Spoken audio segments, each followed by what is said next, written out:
Bonsoir mes chers amis.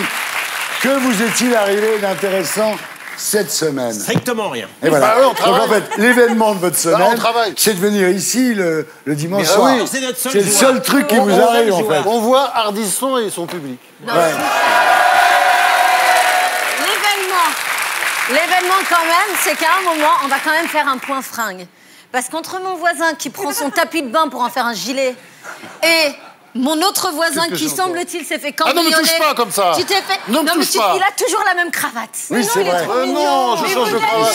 C'est la deuxième fois. Non, Vous êtes frères. Oui, c'est très bien. Moi, en ce qui me concerne, je me flatte de penser que Laurence me va bien.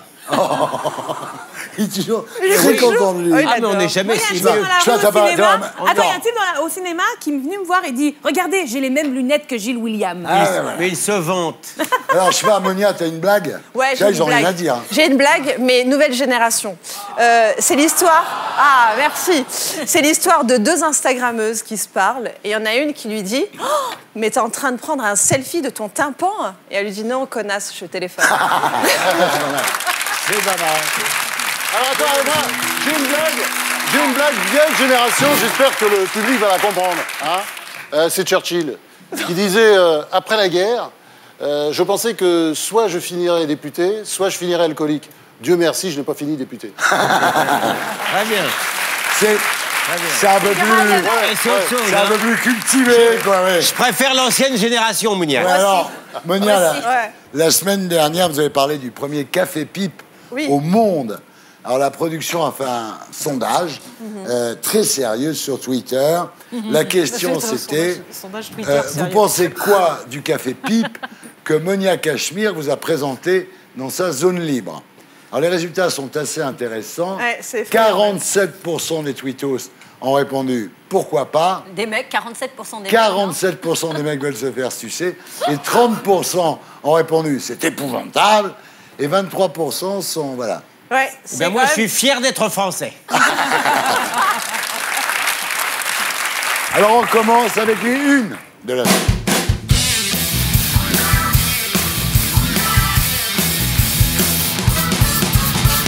Bon, quelle est votre une de la semaine? Franz-Olivier Gisbert. Bon, bah, c'est évidemment la SNCF. Ah ouais. La bataille C'est un du gros rail. truc. Alors, il y a d'abord un énorme problème financier. Hein, c'est que l'endettement de la SNCF, il est passé de 20 à 50 milliards en 20 ans. Si on va direct sur les 100 milliards, c'est un truc de fou. Bon. La SNCF, faut bien voir, elle coûte 800 € par an à chaque contribuable. Hein? À chaque Français. En tout cas, il y a beaucoup de discussions sur les chiffres. Non, arrête. Ne soyons pas idéologiques, parce que tu me laisses parler. D'autant plus que moi, je trouve normal que les contribuables français payent pour ce service public. Ça me paraît... Après, c'est la somme qui ne va pas arrêter d'augmenter, parce que quand le contribuable paye pour ça, pour la SNCF, il paye aussi, là, désolé, il y a un léger problème, pour la retraite des cheminots. À quel âge ils partent à la retraite, les mecs? Eh bien, c'est entre 52 et 57 aujourd'hui, c'est plutôt vers 52. Oui, et c'est quand même un énorme problème. Et puis les agents sédentaires, eux, c'est plutôt entre 55 et 55. Donc tout ça, évidemment, c'est de l'argent. Il faut payer. Qui paye? Nous. Évidemment, le contribuable. Ensuite, la CGT, ça c'est très important, la CGT. Parce que la CGT, ça ne va pas du tout. Elle est partie en sucette. Hein. C'est-à-dire que c'était le premier syndicat de France. Les journalistes continuent à le croire. C'est-à-dire quand il y a un problème social, ils appellent la CGT. Le premier syndicat en France, aujourd'hui, d'après les dernières élections professionnelles, c'est la CFDT. Et je vais vous dire un truc, c'est pas fini. Parce que, évidemment, la CGT a la trouille. Donc, on a cette chance aujourd'hui, peut-être, de pouvoir réformer la SNCF pour que la SNCF survive et vive, parce qu'on a besoin de la SNCF, bien entendu. Franz, du point de vue du citoyen, s'il te plaît, explique-moi voir en quoi on y gagne si les lignes locales, elles sont monopolisées par des entreprises privées qui ensuite vont doubler ou tripler les billets. En quoi on y gagne, nous, les citoyens? Le sujet, c'est pas ça, c'est que l'entreprise risque, à un moment donné, de tomber en faillite. Bien sûr. Tu as cette position, tu es France Insoumise, etc. Mais à un moment, il faut regarder les choses avec réalité et se dire qu'il y a un problème. Alors attends, et tu sais quoi? La productivité du cheminot est la plus basse d'Europe. Alors, je ne veux pas jeter la pierre aux cheminots, parce qu'il y a des tas de gens formidables. Ben, c'est que des calculs, il y a des gens qui font des statistiques. Mais bien sûr. Tu parles de quoi? De ceux qui s'occupent du rail, de ceux qui s'occupent... Tu parles d'argent comme s'il y avait de l'argent qui tombait du ciel en permanence. Cette histoire est une escroquerie totale. C'est-à-dire de part et d'autre. Je m'explique. qu'on veuille réformer le service public, c'est normal, il y a 50 milliards de dettes. Jusqu'à maintenant, on nous a vendu le service public parce que chez les Anglais, ça ne marchait pas, ils n'arrivaient pas à l'heure, il y avait des accidents. Maintenant, ils n'arrivent pas à l'heure, on a des accidents. Mais cela étant, c'est un psychodrame. Parce que du côté de chez Macron, c'est une réformette totale. Le type, il ne touche pas au statut, c'est uniquement pour les entrants, ceux qui viennent. Donc, il ne touche pas normal, Attends, mais je ne dis pas que ce n'est pas normal, c'est pas ça. Je dis, c'est quoi la réforme? Il ne touche pas au statut. Il ne touche pas aux histoires. À tort ou à raison, je ne sais pas. Il ne touche pas aux histoires des petites lignes. Parce qu'il veut avoir l'archer avec lui. Il ne touche pas à la retraite. Donc, il ne touche à rien. Et de l'autre côté, les syndicats, c'est quand même extraordinaire. On n'avait pas encore commencé quoi que ce soit. On était déjà sur le chantage à la grève d'1 mois. Je n'accepte pas que des gens minoritaires puissent empêcher les trains de partir pendant 1 mois dans le cadre d'une fausse réforme. Et mettre en galère, et que ces gens vont mettre en galère des familles qui, quand ils ne bossent pas, ne sont pas payés, ne peuvent pas payer leurs charges parce qu'ils sont à 30, 50 ou 80 € près. C'est ce que tu défends en permanence, Raquel, ces familles qui n'arrivent pas à clôturer leur fin de mois. Et ben, c'est ces mêmes personnes qui vont être en galère, qui ne pourront pas aller travailler et qui ne vont pas pouvoir payer à la fin du mois leurs charges. Très bien. Alors, c'est tout votre une de la semaine. Ma une de la semaine, elle concerne Johnny. Johnny, stop. Hein, pourquoi stop? Testament, on reniement. Adore, nous. Ouais, testament, reniement, héritage, déshéritage, c'est le lot commun d'un bon nombre de familles qui sont confrontées au décès. Sauf qu'évidemment, là, on a affaire à une des familles les plus célèbres de France. Donc, ça fait du bruit, ça fait parler, ça fait vendre, mais ça fatigue. Ça fatigue pour plusieurs raisons. D'abord parce que Johnny, je pense qu'il n'aurait jamais aimé une telle polémique. Il en a vécu beaucoup. Il a vécu beaucoup de polémiques, mais il n'aurait pas aimé être au milieu comme ça et voir sa famille comme ça se déchirer dans tous les sens.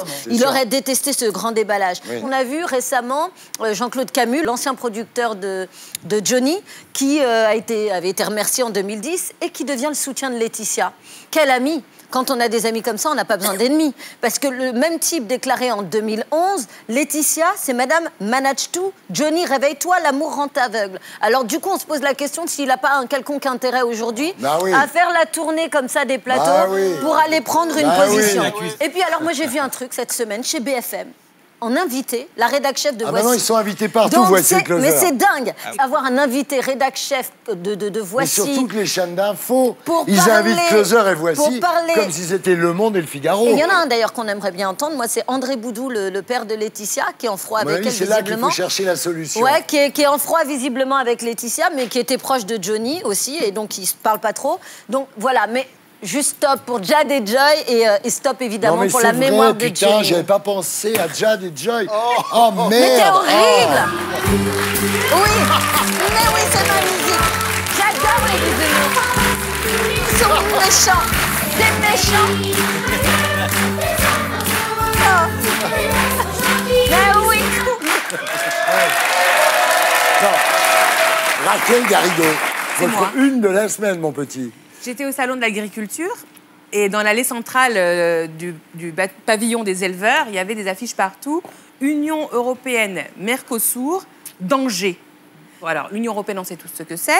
Le Mercosur, on sait un peu moins. C'est en fait un accord régional, sous-régional, un accord commercial, en fait, entre le Brésil, l'Argentine, Paraguay, Uruguay. C'est trop beau comment tu dis avec l'accent. Nous avons le Mercado Común del Sur, Mercosur, et la Union européenne. Et donc, ils ont un accord déjà depuis 2004, qui est un accord commercial. Et là, on a une phase de négociation dans laquelle il y a des négociations intenses pour obtenir plus de désarmement douanier, c'est-à-dire faire baisser les droits de douane sur un certain nombre de produits, de services. Alors, côté Mercosur, on a surtout les agro-exportateurs argentins et brésiliens. On n'a pas besoin de manger de la viande. Qui veulent exporter leurs produits, la viande, le soja, etc., en Union européenne. Alors, on n'arrête pas de dire en France... 100 000 tonnes de viande, 100 000 tonnes de viande argentine qui vont débarquer, nourries au soja, OGM, produites dans des conditions qui sont interdites à nos propres producteurs. Donc, on va mettre sur les étals dans les supermarchés les produits des agriculteurs français qui, eux, n'ont pas le droit d'utiliser tel type de production, etc. Et puis, moins cher, des trucs qui sont produits avec des pesticides, des machins dégueulasses, etc. Et, à votre avis, que va choisir le consommateur? À mon avis, c'est une connerie. On ne sait pas. Tu comprends pas, d'un côté, imposer des choses à nos agriculteurs et de l'autre côté accepter. Et les contrôles sanitaires, il est prévu que les contrôles sanitaires pour les produits qui vont venir en Union européenne sont faits où? Dans le pays d'origine, évidemment. Donc en fait, les producteurs, les agro-exportateurs argentins et brésiliens ont obtenu, c'est à 2 points d'être signé, ont obtenu une augmentation substantielle des quotas d'exportation. Selon la FNSEA, ça représente 30 000 éleveurs qui vont mourir en France. Donc moi je dis à tous les citoyens, c'est le moment de se bouger pour empêcher ce traité Union européenne-Mercosur. Bon, on continue. Gilles William Golnadel. Oui. Votre une de la semaine. Le média. Le média, c'est le truc de la France insoumise. Oui, mais ça ne va pas mieux cette semaine pour le camp du bien. La semaine dernière, c'était l'UNEF avec les violences faites aux femmes. Cette semaine, c'est le média qui lourde avec une certaine légèreté Aude Rossigneux, qui était quand même la journaliste la plus emblématique, qui présentait le journal du soir.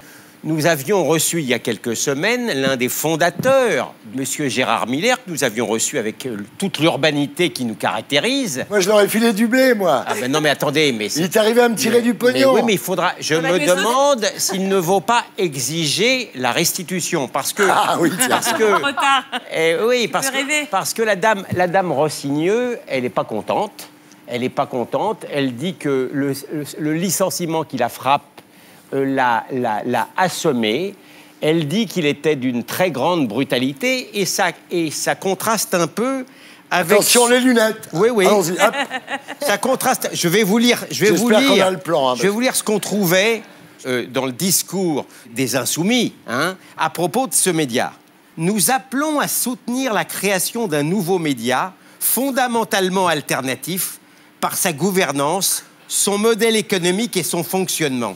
Une coopérative indépendante pluraliste, humaniste et antiraciste, féministe, écologiste et progressiste. Enfin, comme d'habitude, c'était le paradis terrestre, c'était les lendemains qui chantent. Et puis, et patatras.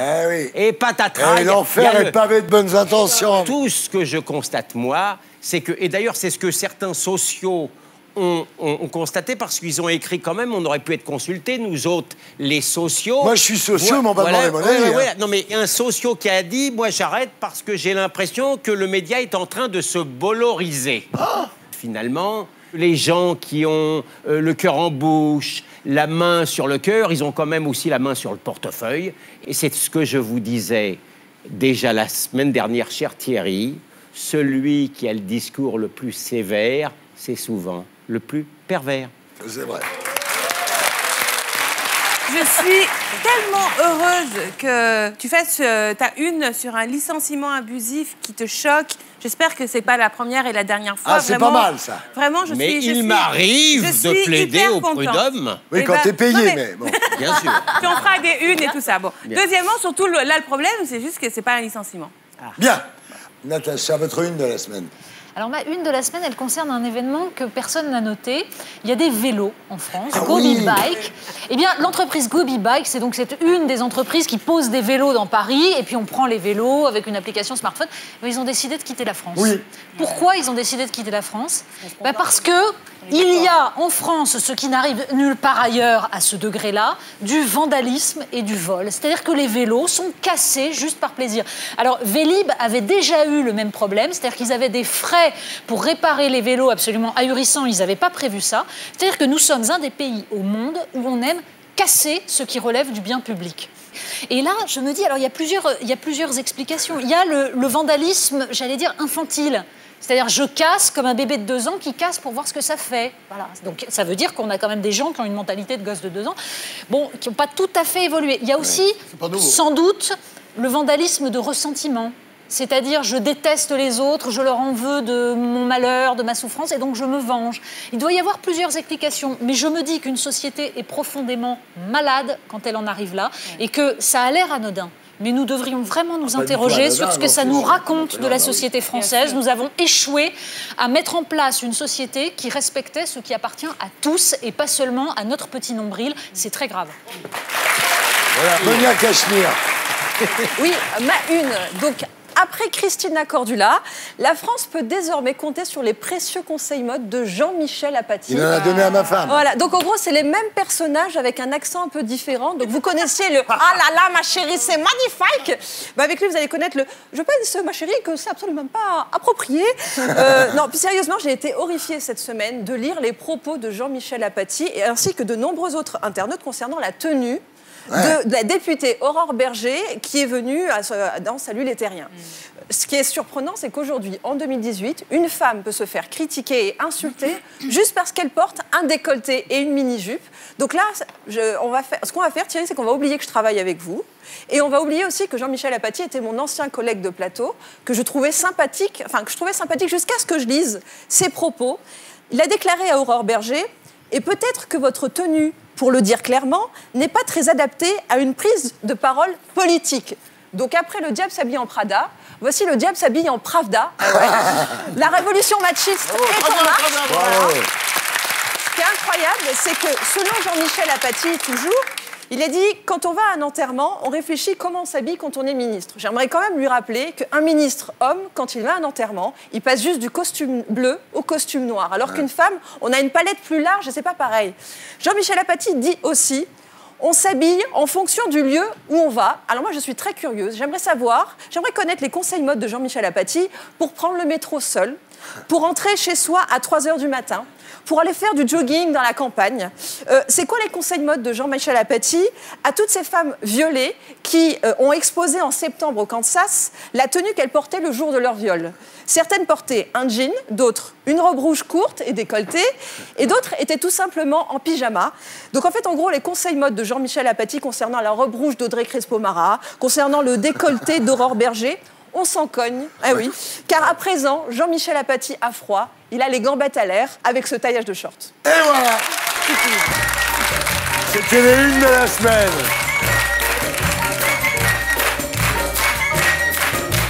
Et maintenant, j'accueille notre invité fil rouge, c'est le journaliste, producteur et animateur Bernard de la Villardière.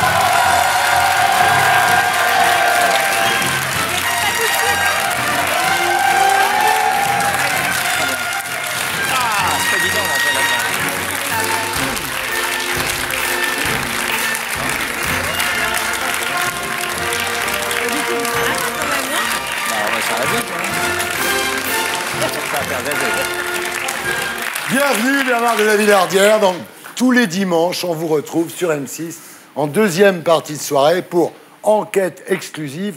Vous avez exploré les 4 coins du monde, bravé tous les risques pour enquêter sur les flics, la drogue, les putes. Aujourd'hui, vous nous faites le plaisir de ne venir qu'à la Plaine Saint-Denis. Merci. Et on commence avec un jeu qui vous est entièrement consacré. Et vous ne répondez pas, évidemment. Vous dites simplement si les réponses sont fausses ou vraies.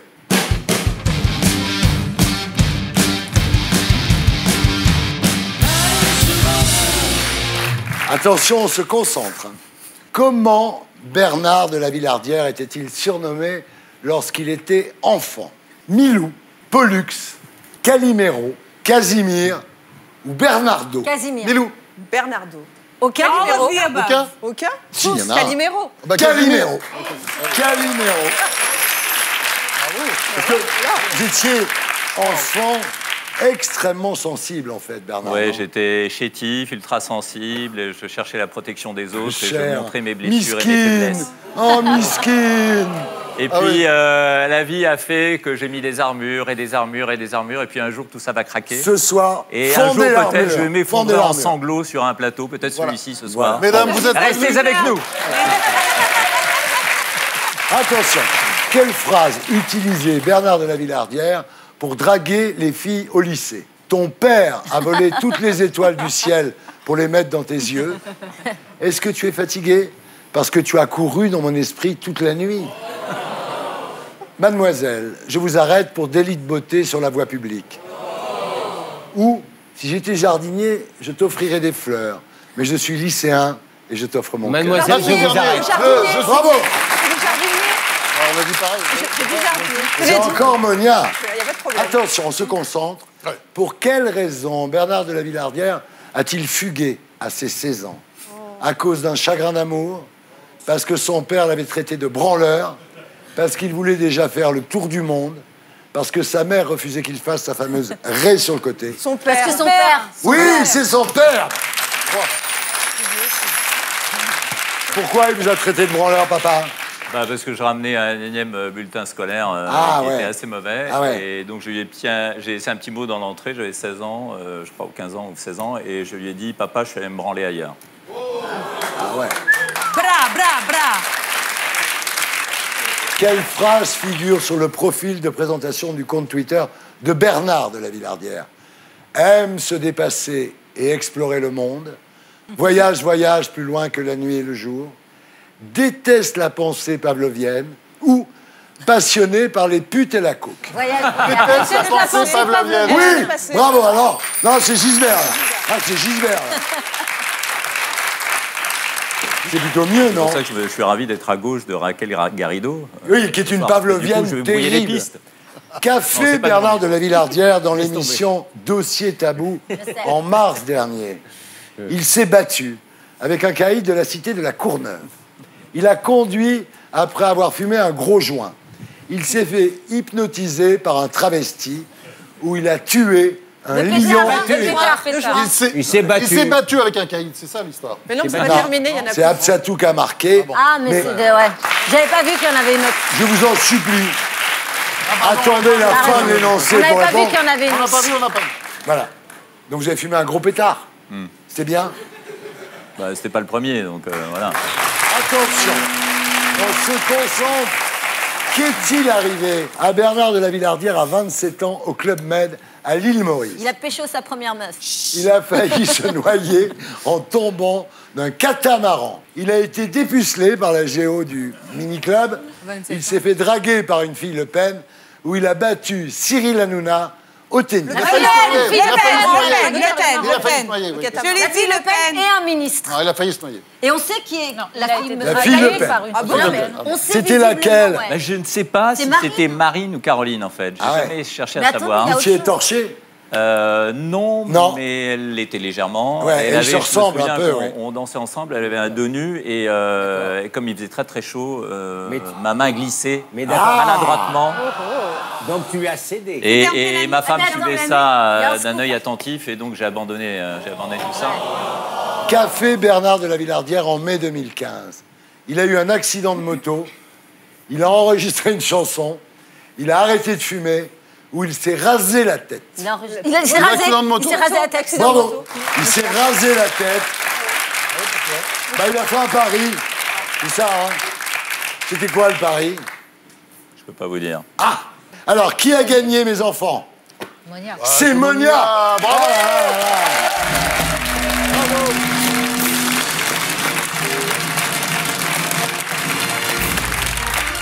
Ça fait du bien de gagner encore.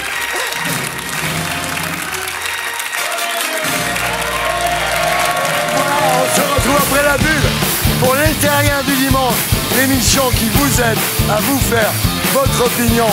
Ce soir, face aux 7 mercenaires, Bernard de la Villardière.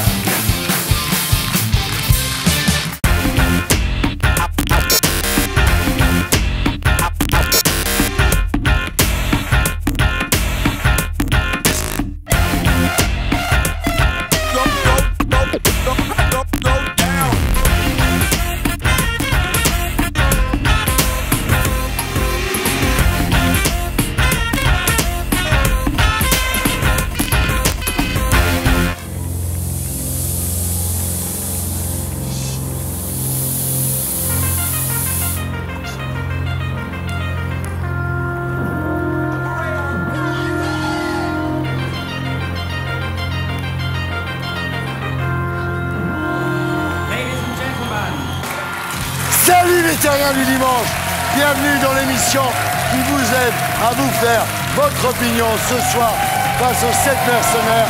Bernard de la Villardière avec Iron Girl, Natacha Polony. Pour détourner un avion, il faut être dedans. Elle est là, Raquel Garrido. À l'âge où tu demandais un peu d'argent de poche à tes parents, elle avait déjà créé sa boîte. Absatoussi, c'est la chroniqueuse la plus élégante de la télé, Cachemire Monia. Il est végétarien, mais il dévore les politiques. Franck Olivier Gisbert, l'avocat qui se défend très bien lui-même, Gilles William Goldnadel, et notre invité fil rouge, Indiana de la Villardière. Est-ce que ça vous plaît? Est-ce que votre slogan vous plaît? Indiana de la Villardière. Ah, Indiana, non? Ouais, Indiana. Ah, Indiana, ouais. Indiana. Asiana, là, je me suis dit, je suis devenu une compagnie commence aérienne. Pas comme ça, toi. On va voir si monsieur de la Villardière aime son sampleur. Vous avez bien aimé, hein?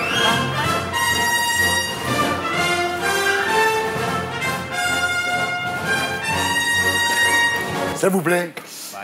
Ouais. Bah, il peut, hein. Il peut. Pourquoi les uns ont tout et les autres rien? J'aimerais savoir. Il y a des gens qui ont des super sampleurs et qui font semblant de trouver ça normal. Et il y a des gens qui ont des sampleurs pourris et qui s'en plaignent. Et vous savez, en régie, quel sampleur on va écouter? Celui de Gilles William Goldnadel. Je suis carrément méchant, jamais content.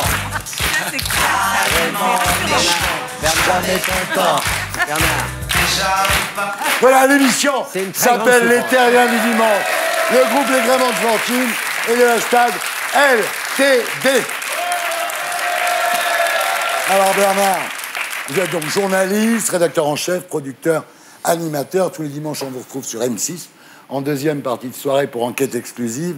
Alors ce soir, à 23h sur M6, vous nous emmenez à Manaus, en Amazonie, où vous avez suivi la brigade des stupes. On regarde. Leur cible se trouve dans l'un des quartiers les plus dangereux de Manaus. Les habitants la surnomment la zone rouge.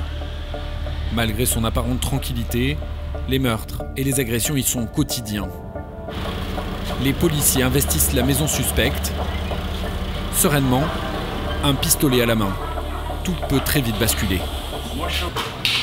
La maison est vide, mais cachée dans une valise, comme l'indiquait leur informateur, de la drogue, en grande quantité. Eh mec, c'est bon, on l'a trouvé.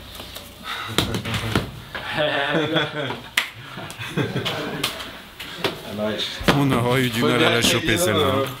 C'est de la marijuana, de la skunk. Regarde, t'as vu comme elle sent fort? Quel dommage! Toute cette drogue qui sera brûlée, que personne... Franchement, vous devriez avoir honte de cautionner des trucs comme ça, mais bon. Bon, c'est ce soir, donc. C'est à quelle heure exactement? Parce que tout le monde va regarder. À 22h50. Alors, tout à l'heure, dans votre zone libre, vous nous emmenez en Colombie. Alors là, c'est la production de cocaïne qui fait des ravages, et pas seulement pour les narines, en fait. Oui, elle fait des ravages, c'est-à-dire que non, mais moi j'aimerais bien passer un message, et si j'avais les moyens d'ailleurs de faire un film, je ferais un film qui s'appellerait « Du sang dans la cocaïne ». Et donc j'aimerais dire ici aux gens qui consomment de la cocaïne, vous êtes complices, vous mettez de l'argent sale dans un circuit qui est un circuit mafieux et qui aboutit à la destruction de la forêt amazonienne, à des espèces rares, faune, flore, mais aussi à des vies. Alors Bernard, on va en reparler dans votre zone libre. C'est déjà un petit teaser. C'est un teaser. On commence avec l'invité fil rouge face aux 7 mercenaires.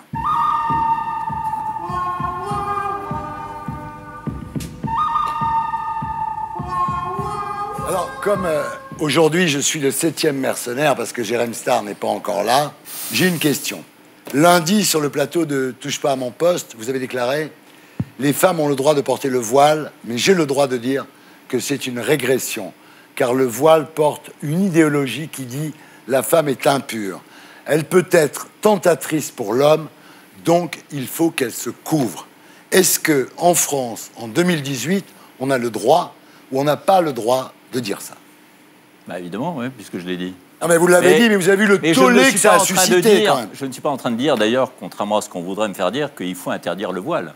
Je dis juste que moi, je suis plutôt du côté des femmes qui, en Iran, qui en Algérie, qui en Tunisie, se sont battues et se battent encore, en Iran notamment, pour éviter d'avoir l'obligation de porter le voile. Voilà, c'est tout. Non, mais enfin, la question de Thierry, quand on demande si on a le droit de le dire, elle n'était pas uniquement sur le plan légal.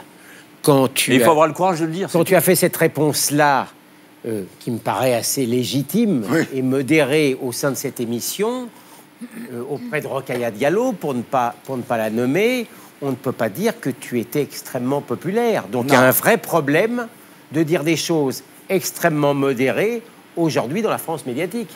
Oui, mais dans cette France médiatique, mais c'est même pas une France. Le plateau et les chroniqueurs d'Hanouna, c'est pas la France. Enfin, donc voilà, il faut voir la réaction des réseaux sociaux. Ouais. Ils m'ont pour la plupart donné raison d'ailleurs sur cette affaire. Mais le public d'Hanouna, c'est la France. Et les invités, comme cette dame qui était invitée sur son plateau, c'est aussi la France. Non, mais j'ai jamais dit le contraire. D'accord. Je dis mais vous dites qu'il faudrait pas que si je recevais une femme vêtue d'un voile qui a un sens religieux particulier, qui n'est pas un voile quelconque, c'est pas juste un foulard pour cacher les cheveux, c'est pas un fichu, ça s'appelle un hijab et ça cache à la fois les oreilles, le cou et les cheveux. Et moi, je crois que c'est le premier pas vers l'emprisonnement. Voilà. Monia. Je voulais juste vous poser une dernière question. Est-ce que vous ne pensez pas qu'il y a différentes définitions et différentes significations du port du voile entre une femme qui habite en Tunisie et qui refuse de le porter et une femme qui veut le porter en France? Parce que des fois, ce n'est pas que religieux, ça peut être aussi un signe identitaire. Oui, peut-être. Ouais, non, voilà. absolument. Donc, en fait, je sais bien. Je sais bien. Sauf que je ne veux pas banaliser ça. Je trouve qu'on ne peut pas le banaliser. Moi, ma mère, je suis né à la fin des années 50. Ma mère allait à l'église avec une mantille ou avec un foulard, parce qu'à l'époque, les hommes enlevaient leur chapeau en rentrant à la messe et les femmes portaient un foulard. Et j'étais heureux quand, à l'âge de 12-13 ans, j'ai vu ma mère se débarrasser de son foulard et aller à l'église tête nue. Parce que moi, je trouvais que ce n'était pas forcément conforme à mon idéal d'égalité homme-femme et les valeurs que la République française prenait. C'est que vous avez le droit de dire ce que vous avez dit. Il se trouve que j'ai été dans beaucoup de pays... tout comme certaines femmes ont le droit de dire « je porte le voile parce que je le veux » et elles ont le droit. Mais bien vous avez le droit de manifester ce que vous avez dit. Bien sûr. La question, c'est et si cette femme, je la rencontrais... d'inviter cette femme ou pas? C'est ça la question. Non. En fait, c'est le rôle de l'inviteur. C'est-à-dire, vous dites, Cyril Hanouna n'a pas à banaliser. C'est ça votre... Donc, en fait, ce que vous voudriez, c'est une sorte d'autocensure de la part de l'animateur qui serait d'exclure de ces plateaux les femmes qui sont ainsi voilées. C'est pas... Je vais mal l'exprimer parce que je viens de dire qu'on peut recevoir des femmes de ce genre, mais je pense que ça passe quand même par une question. Pourquoi vous portez le voile? Et quelle signification ça a? Pour moi, ce voile, encore une fois, c'est le début... d'une dérive vers le totalitarisme. Parce qu'il y a beaucoup de pays, et notamment, je vais sans doute faire un film là-dessus d'ailleurs, un appel des musulmans du Sud, Algérie, Tunisie, Égypte, qui ont vu ce phénomène aussi grandir. Dans les années 90 en Algérie, on a commencé à obliger les femmes à porter le voile, et on sait comment ça s'est terminé. Au Caire, j'ai interviewé des féministes égyptiennes qui me disaient « le voile ressurgit dans les rues du Caire ». Au Caire, dans les années 40-50, les femmes étaient dévoilées. Il y avait des mini-jupes en Égypte. Sauf que dans les années 80, tu sais qu'en Afghanistan, les filles avaient des mini-jupes. Dans les années 80 et 90, il y a eu des telenovelas financées par les Saoudiens, diffusées au Caire et ailleurs, qui prônaient justement cette idéologie de la femme complémentaire de l'homme, de la femme qui doit se voiler, etc. Alors qu'on sait que l'université d'Al-Azhar au Caire a dit récemment que le voile n'était pas obligatoire en islam. France, alors, votre question. Je suis désolé Bernard, je vais être obligé d'abaisser le niveau. Je sais que vous voyagez beaucoup et vous êtes vanté un jour de n'avoir jamais la tourista. Alors, moi, j'ai... la cagade ou la corante, je ne sais pas comment on appelle ça. Enfin bref, moi, je fais tout. Évidemment, il ne faut pas de légumes ni de fruits crus. Il faut prendre de l'eau minérale dans les bouteilles, etc. Mais vous avez des trucs en plus, parce que moi, j'attrape quand même toujours. Et le mec a quand même dirigé l'Obs, le Figaro et le Point. Oui, il est trop mignon. Comment n'attrapez-vous jamais la tourista? Parce qu'en général, j'ai plutôt des crises de foie, en fait. Ça ne passe jamais le stade du foie et de l'estomac. Donc voilà, je vomis. Voilà, je vomis avant. Mon corps rejette. Mon corps extrêmement pur rejette les aliments impurs. Bon appétit, vous êtes à table. C'est pas n'importe quel corps. Et donc j'ai pas la tourista. C'est le corps de Bernard de la Billardière. Mais il m'arrive d'avoir des crises de foie. Mon cher William, votre question. Je crois savoir, Bernard, que tu as tenté de te rendre au Venezuela. Il y a quelques mois et que tu as été refoulé. Et je crois savoir qu'ensuite, tu as pu rencontrer, il me semble en Colombie, je peux me tromper, des réfugiés du Venezuela que tu as interrogé. Donc j'aimerais savoir ce qu'ils t'ont dit, comment ça se passe là-bas, puisqu'on ne sait pas grand-chose. Bah, en fait, vous verrez ça tout à l'heure dans l'enquête exclusive que l'on fait sur l'Amazonie, parce qu'effectivement, j'ai pu, par la Colombie, rejoindre la frontière avec le Venezuela. Je suis allé à Cúcuta, qui est une ville de plus d'1 million d'habitants, qui est débordée par les réfugiés. On a été sur le pont Simon Bolivar, à quelques mètres du Venezuela, et on a vu arriver ces grappes de réfugiés qui viennent d'ailleurs pour quelques heures, souvent en Colombie, au bout du pont, acheter du savon, des shampoings, du dentifrice, du PQ, du lait pour les enfants. Enfin, c'est incroyable. Non, mais j'en reviens, j'y étais la semaine dernière, hein, et c'est vraiment bouleversant, parce que ce sont des dizaines de milliers de mères. Notamment, il y avait une mère que j'ai interviewée qui avait un regard incroyable. Et la dignité de cette femme qui m'a confessé qu'elle avait abandonné ses enfants, le premier à 18 ans, le dernier à 11 mois, et qu'elle avait parcouru des centaines de kilomètres à pied ou en montant dans des bus sans payer, etc., pour venir faire des courses en Colombie, quelques heures. C'est épouvantable. Et il y a aujourd'hui 500 000, officiellement 500 000 réfugiés vénézuéliens en Colombie. On dit qu'il y en a plus d'1 million. Ouais. Et en fait, ça pose un problème au gouvernement colombien. Et il faut que les institutions internationales s'en saisissent, que des ONG soient davantage présentes sur place, parce que c'est vraiment, c'est un désespoir vraiment pour ces gens. On ne dit jamais assez, Bernard, c'est que le Venezuela a les plus grosses réserves pétrolières du monde. Mais bien sûr. Où va l'argent ? L'argent, il est parti à Cuba pendant longtemps. Il est parti à Cuba pendant longtemps. Et je me souviens d'avoir été à Caracas il y a 5 ans. Et j'avais fait l'exercice. J'avais un gros 4x4. J'ai été prendre de l'essence à la station-service. Et en fait, l'essence m'a coûté moins cher que le litre d'eau minérale que j'ai acheté à l'épicerie du coin. À quel ? J'ai vu un tweet qui dit Hidalgo, Garrido, Caudillos, je vais devenir hispanophobe. Bah pourquoi vous avez liké ce tweet ? Mais je n'ai pas liké ce tweet. Non, franchement, non, je crois pas du tout.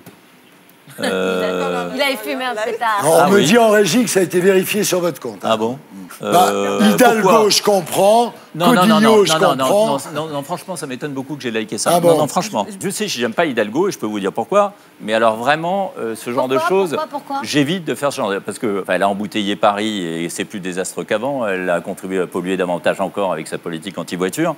Et puis parce que je pense qu'elle est assez sectaire. Et puis j'ai pas aimé le coup de l'exposition en l'honneur de Che Guevara récemment. Il se trouve que je suis argentin, je suis quand même pas trop mal placé pour savoir quels ont été les méfaits commis par Che Guevara. Et donc voilà, c'est bien, Bernard.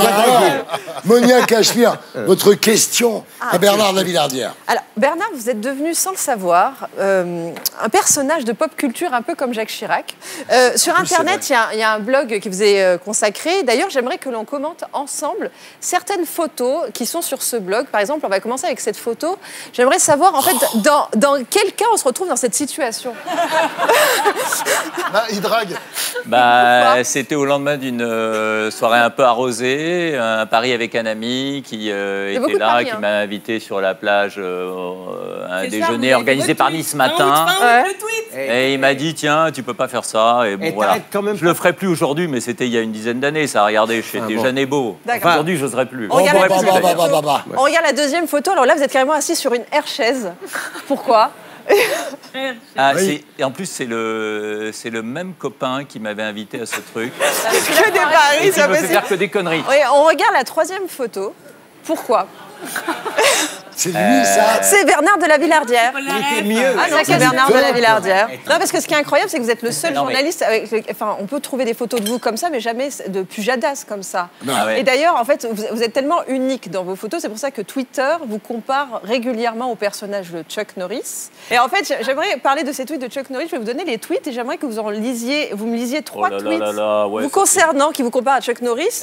Jésus est né en 58 avant Bernard de la Villardière.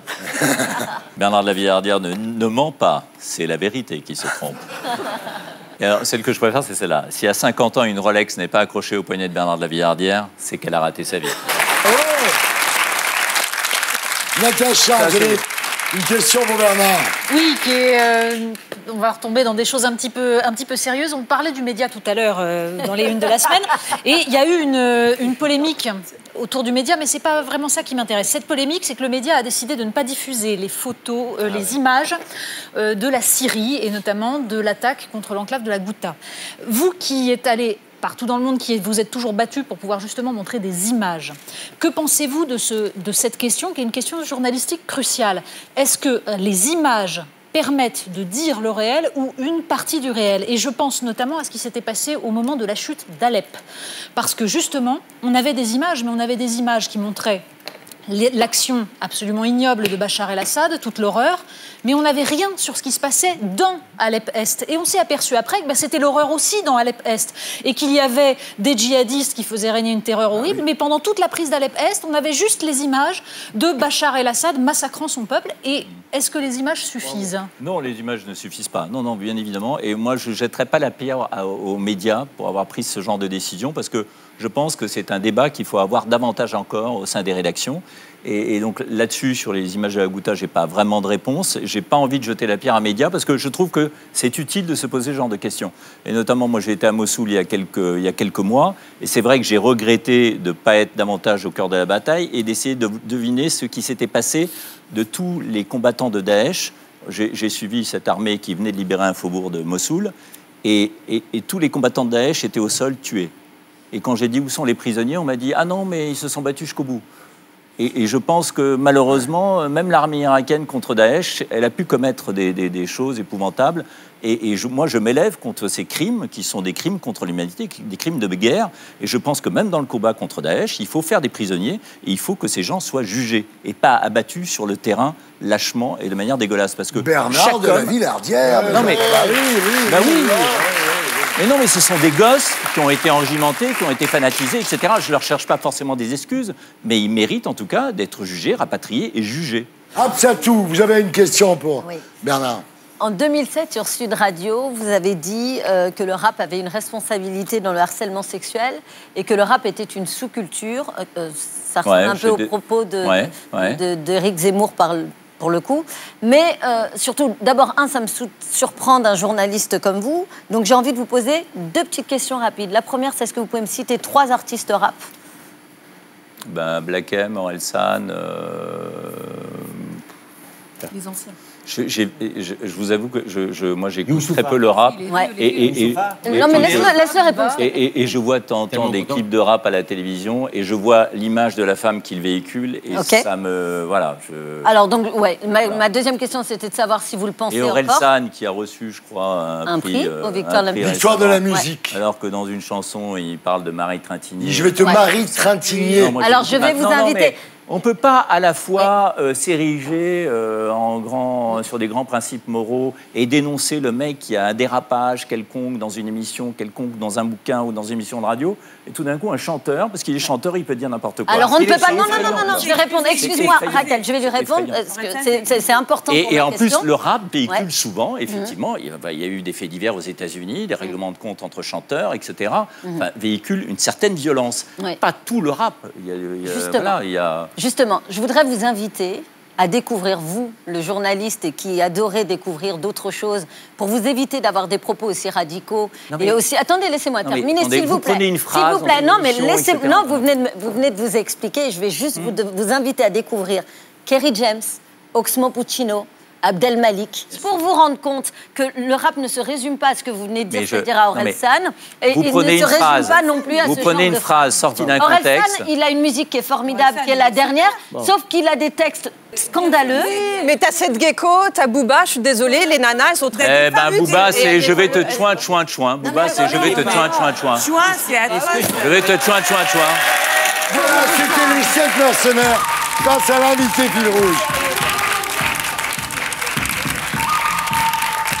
Et maintenant, mesdames, messieurs, les fausses infos qui sont plus vraies que les vraies. Et inversement, c'est le fake no fake.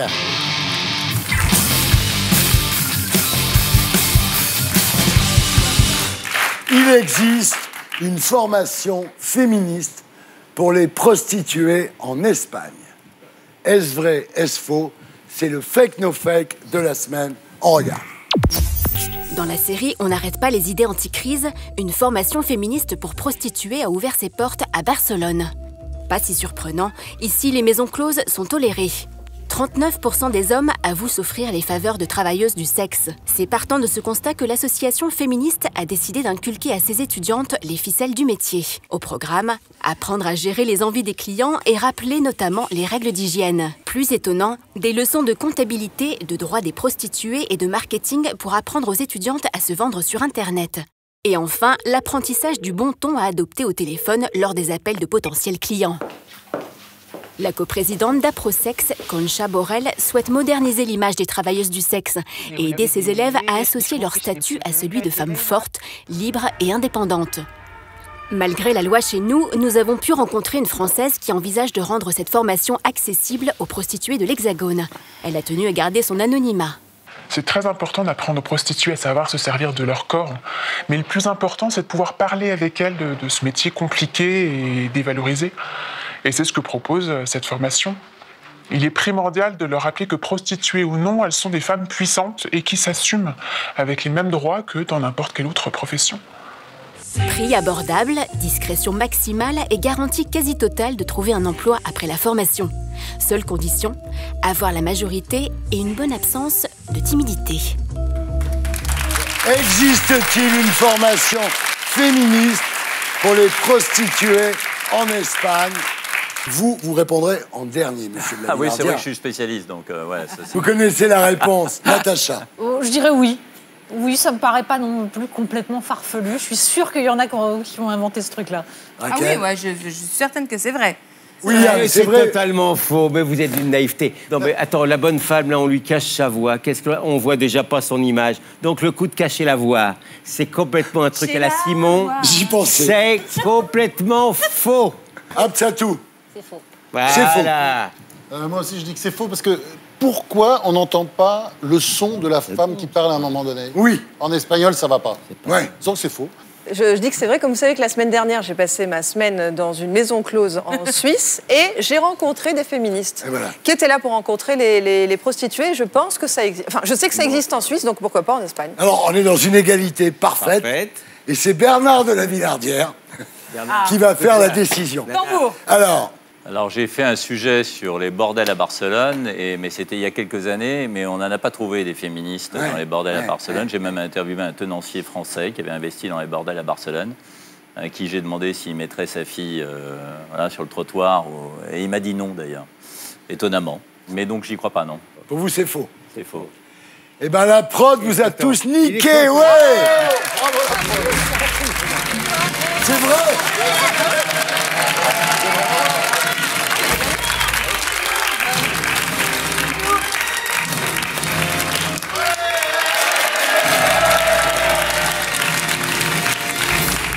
Et maintenant, mesdames, messieurs, on passe en zone libre. C'est la France citoyenne par Natacha Polony.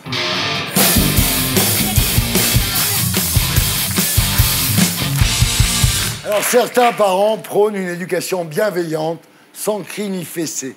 Une loi pourrait même bientôt interdire de donner une gifle à son enfant. Tous ces discours, Natacha Polony en a sa claque. Qu'est-ce que c'est que cette histoire, Natacha ? Ce que c'est que cette histoire, vous en avez tous entendu parler, puisqu'en fait, il a déjà été question d'interdire la fessée en France, sauf que ça a été retoqué par le Conseil constitutionnel. Mais du coup, ça va revenir, puisque le 22 février, Maude Petit et François-Michel Lambert ont déposé une loi contre les violences éducatives ordinaires. Donc ils ont ramené le truc une nouvelle fois, parce qu'en fait le discours c'est de nous expliquer la fessée, les violences éducatives ordinaires, ça traumatise les enfants et c'est néfaste. Alors comment on nous l'explique ? Eh bien par exemple par une publicité qui passe sur nos écrans. Regardez cette publicité. Cette publicité, elle est faite par une association qui s'appelle la Fondation pour l'enfance. Vous voyez ce petit garçon, donc en gros, il y a une petite musique douce et on vous montre que cet enfant est en train de se prendre une gifle qu'on imagine ultra violente. Et du coup, quand il est adulte, eh bien, il reste traumatisé par cette gifle. C'est pas la seule publicité faite par la Fondation pour l'enfance, puisque ça fait des années, en fait, que cette fondation, cette association, qui au départ était là pour traiter les enfants martyrisés, les enfants en difficulté, elle a été fondée par Anémone Giscard d'Estaing, pour vous dire. Donc voilà, au départ, c'était vraiment les enfants en difficulté qu'on venait aider. Et puis, depuis quelques années, elle s'est spécialisée dans la lutte contre ce qu'elle appelle les violences éducatives ordinaires, les châtiments corporels au sens large. Encore faut-il peut-être faire la différence entre frapper son enfant de façon brutale, violente, répétée, et une petite fessée. Mais non, on ne fait pas la différence. Et surtout, ça va beaucoup plus loin, parce qu'on est allé voir une spécialiste qui nous explique donc ce que c'est que les violences éducatives ordinaires. Elle s'appelle Isabelle Filiosa, elle est psychologue clinicienne, psychothérapeute depuis 1982, et voilà ce qu'elle dit sur les violences éducatives ordinaires. Les violences éducatives ordinaires, ce sont toutes ces petites violences qu'on n'interprète pas comme des violences parce que ça n'est pas avec le martinet, ça se voit pas vraiment, mais qui sont des violences parce que elles diminuent l'enfant. Quand on met un enfant au coin, on l'exclut. Et l'exclusion est une des punitions les plus difficiles à supporter pour un humain. Une autre violence éducative ordinaire, ça pourrait être d'ignorer l'enfant. Ça peut être de le culpabiliser. Ça peut être de lui dire tout ce qu'il a mal fait. Lorsque on a subi de la violence quand on était enfant, une fois adulte, je vais avoir tendance à passer à l'acte. Et donc on se retrouve comme piégé par les automatismes inscrits dans notre histoire, dans ce que nous avons subi enfant. Donc vous avez bien compris. En gros, on part de l'idée qu'il y a des enfants qui sont des enfants martyrs, qui sont frappés par leurs parents, et ça, c'est absolument ignoble. Et sous prétexte de lutter contre ça, on vous sert ce discours-là, qui n'est pas du tout la même chose, parce que ce qu'elle explique, c'est pas seulement que frapper son enfant, lui faire du mal, c'est atroce, ce qui se comprend. Là, elle explique que mettre l'enfant au coin, c'est une violence, que le culpabiliser, c'est une violence, c'est-à-dire lui dire ce que tu as fait est mal et tu devrais avoir honte de t'être comporté comme ça. Ça, c'est une violence. Ah oui. Oui, ignorer l'enfant, lui dire puisque tu t'es comporté comme ça, je ne te parle plus. C'est une violence. Et là, vous vous dites, mais il me reste quoi pour éduquer mon enfant? Alors, maintenant est venue des États-Unis, donc, l'idée qu'il fallait mettre en place une éducation bienveillante. C'est-à-dire, en gros, on va arrêter de punir son enfant, on va arrêter de dire des choses méchantes à son enfant. Et donc, Isabelle Filiosa, on lui a montré des situations face auxquelles on lui demandait, mais alors, on fait comment et on réagit comment? Et voilà ce qu'elle nous a répondu.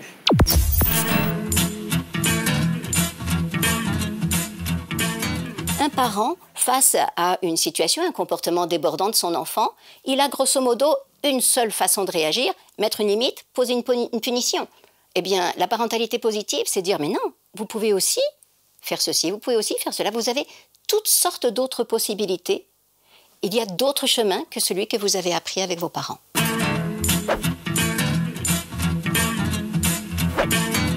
Bon, Nino, tu remontes? Si.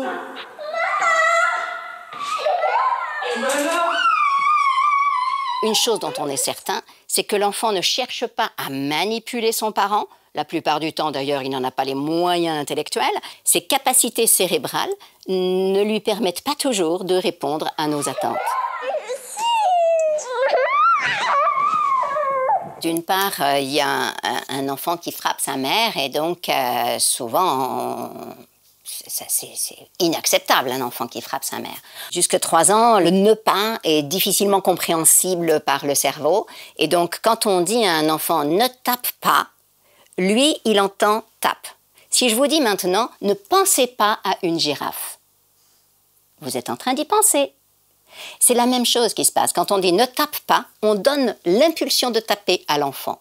Testons. On va dire « ta main m'a tapé ». Tu peux surveiller ta main, je crois.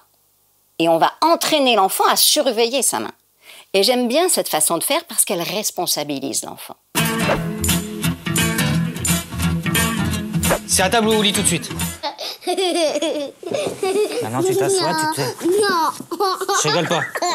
Tu arrêtes. Ça m'énerve là. Tu mets au stop.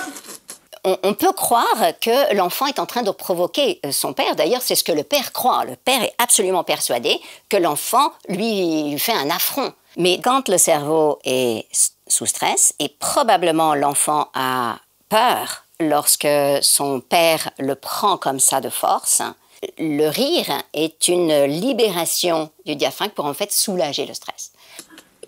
Ça te fait rire? C'est rigolo? Allez, viens. Tu trouves ça drôle? Allez, viens. Allez. Non. Qui commande ici? C'est toi ou c'est moi? Là, pour calmer la situation, le papa aurait pu prendre l'enfant dans ses bras, le rassurer et vraiment se calmer lui-même déjà, le papa. Hein. Si je donne une punition à un enfant, je me sens mieux parce que moi, en tant que parent, j'ai eu le sentiment de faire quelque chose. Mais en réalité, est-ce que ça permet à l'enfant de modifier son comportement? On n'a pas répondu aux vrais besoins. Il y a un modèle d'éducation qui est conflictuel, qui présuppose que l'enfant est mauvais par essence et que donc il faut stopper ses mauvais penchants pour qu'il devienne un adulte responsable. Maintenant, on sait que ça ne marche pas. Ça a été un modèle. Tout dépend de ce vers quoi on veut éduquer nos enfants. Si on veut produire des petits soldats, eh bien peut-être que c'est une bonne idée. Je sais pas où vous l'avez trouvée celle-là. Mais... Eh ben, c'est une des grandes spécialistes en France de l'éducation bienveillante. Donc l'éducation bienveillante, ça veut dire que s'il y a un problème, c'est de votre faute à vous les parents. Donc je pense que ces gens-là font beaucoup de mal, mais c'est en train de se répandre. Alors on va juste rappeler la phrase de Sigmund Freud. Ne vous inquiétez pas, parents, quoi que vous fassiez, vous ferez mal.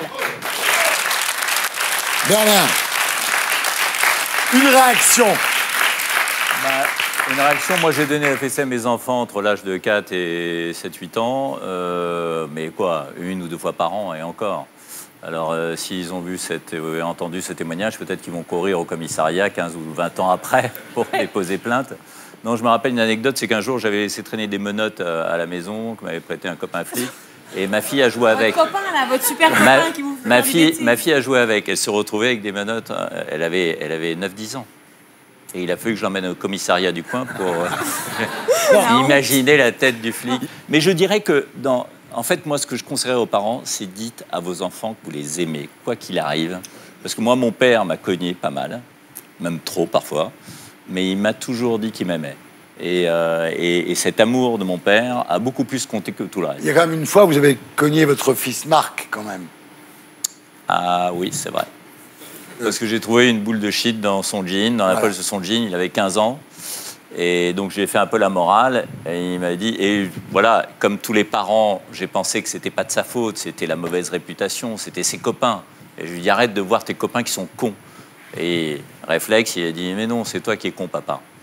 Et donc, je lui ai mis un pain, Il a continué à se défoncer ou pas? Mais une autre fois, un peu plus tard, en fait, ma femme m'a appelé pour me dire, je croyais que j'avais réglé la question, et j'étais en Afghanistan, et ma femme m'appelle, et elle me dit, j'ai trouvé une pipe de shit dans la poche de ton fils, il n'a pas arrêté. Et je lui dis, bon, passe-moi Marc. Je lui fais la leçon, et il me dit, c'est pas moi, papa, c'est pas moi, papa. Tout d'un coup, je réfléchis, et en fait, c'était un truc que j'avais ramené d'un voyage. Il y a quelque chose.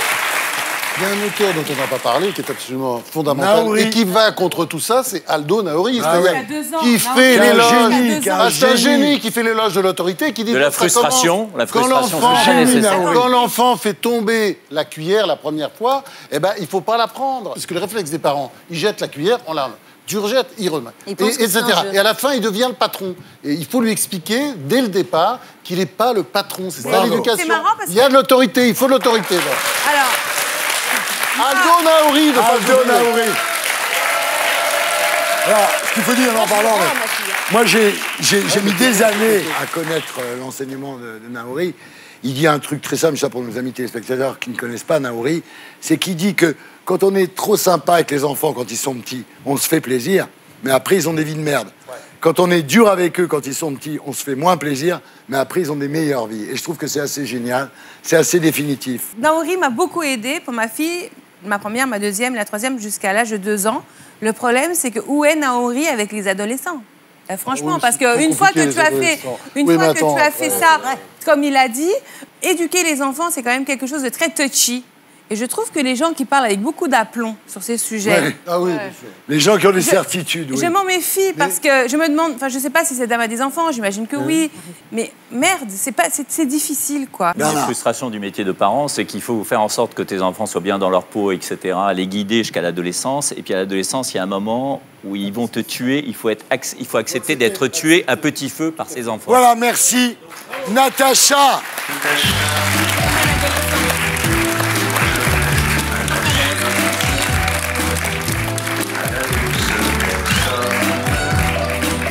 Alors Alors, Bernard de la Villardière, la presse a-t-elle encore une éthique? Réponse après la pub, dans la deuxième partie des Terriens du Dimanche, l'émission qui vous aide à vous faire votre opinion. À tout de suite.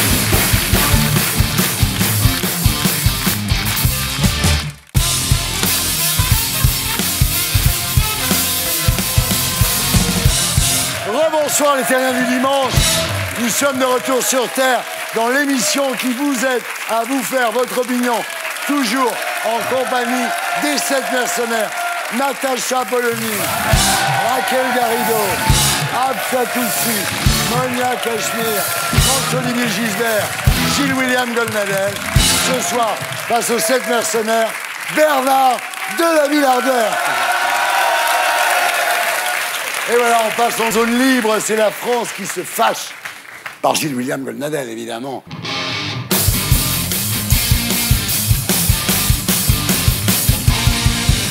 À l'heure où le journalisme a mauvaise presse, Gilles-William Goldnadel s'est demandé si l'on pouvait encore faire confiance aux médias. On en parle juste après l'édito de Blacko. Allons faire notre boulot. Dégotez-moi ce document. Mélenchon et Wauquiez ne sont d'accord sur rien, sauf sur une chose, on ne peut plus faire confiance aux journalistes. Si nous, on leur demande pas des comptes, qui le fera? Résultat, après la polémique lancée contre Wauquiez, Mélenchon a pris sa défense en dénonçant une attaque globale du parti médiatique contre le leader des Républicains. Salir les gens, c'est quand même pas rien. Cela dit, Wauquiez et Mélenchon ne sont pas les seuls à ne plus faire confiance aux médias. En juillet dernier, Macron lui-même dénonçait les dérives du journalisme. J'appelle à en finir avec cette recherche incessante du scandale, avec le viol permanent de la présomption d'innocence, avec cette chasse à l'homme où parfois les réputations sont détruites. Manifestement, il n'a pas été entendu. La preuve, tous les médias ont consacré une large place aux accusations visant Gérald Darmanin et Nicolas Hulot, alors que ni l'un ni l'autre n'ont été mis en examen. Le ministre du Budget, Gérald Darmanin, fait l'objet, vous le savez, d'une deuxième plainte. Nicolas Hulot s'est défendu hier de rumeurs ignominieuses de harcèlement et de violences sexuelles le visant. Faut dire qu'un scandale sexuel qui touche un politique, ça fait grimper les ventes. Tous les grands médias fonctionnent selon la même logique commerciale. C'est légal, ça? Qu'est-ce que tu crois qu'on fait ici comme métier? Si les JT parlent autant de l'affaire Maëlys ou du meurtre d'Alexia Daval, c'est parce que cela déclenche une forte émotion qui fait grimper l'audience. Pas étonnant que, selon l'INA, le nombre de faits divers dans les journaux télévisés est augmenté de 73% en 10 ans.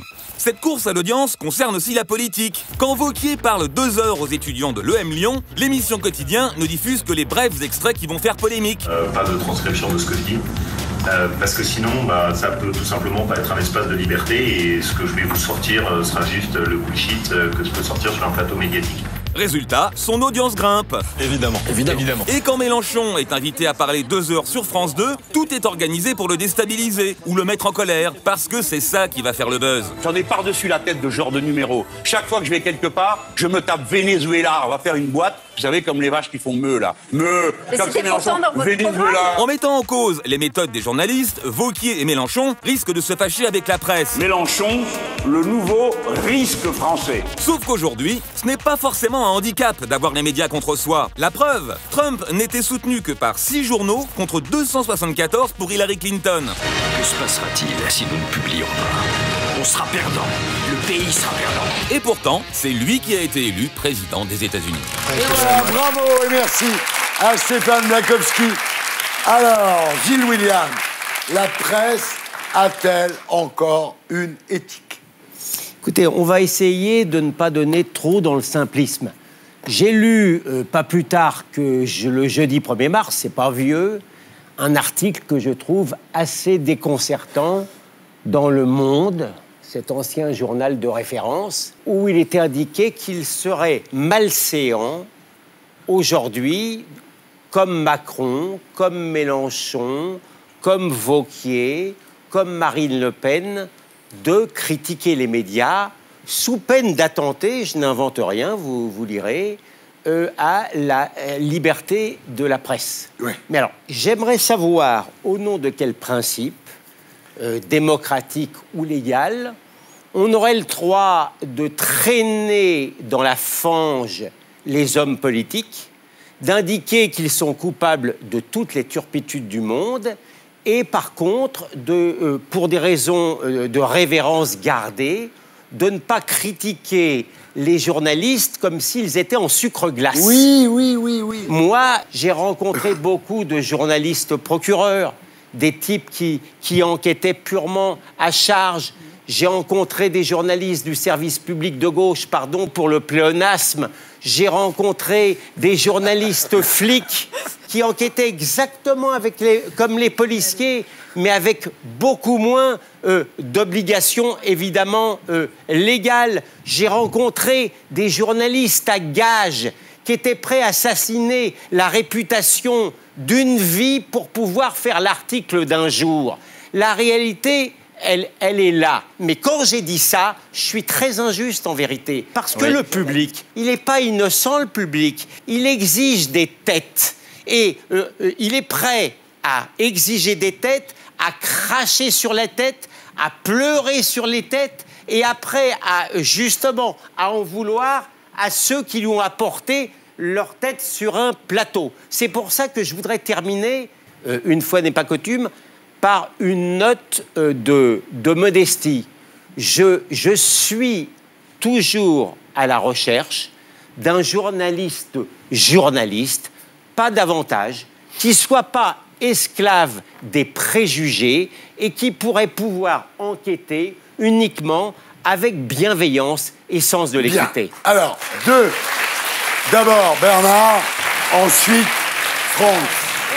Les journalistes, ils dépendent beaucoup des gens qui les emploient et qui les payent. C'est vrai. Et moi, depuis 20 ou 30 ans, j'ai vu les cadences infernales arriver dans les rédactions. C'est-à-dire que quand je suis arrivé à RTL, c'était 3 papiers par semaine. Et quand je suis parti, c'était peut-être 2 ou 3 papiers par jour. C'est-à-dire qu'on vous condamne à être productif.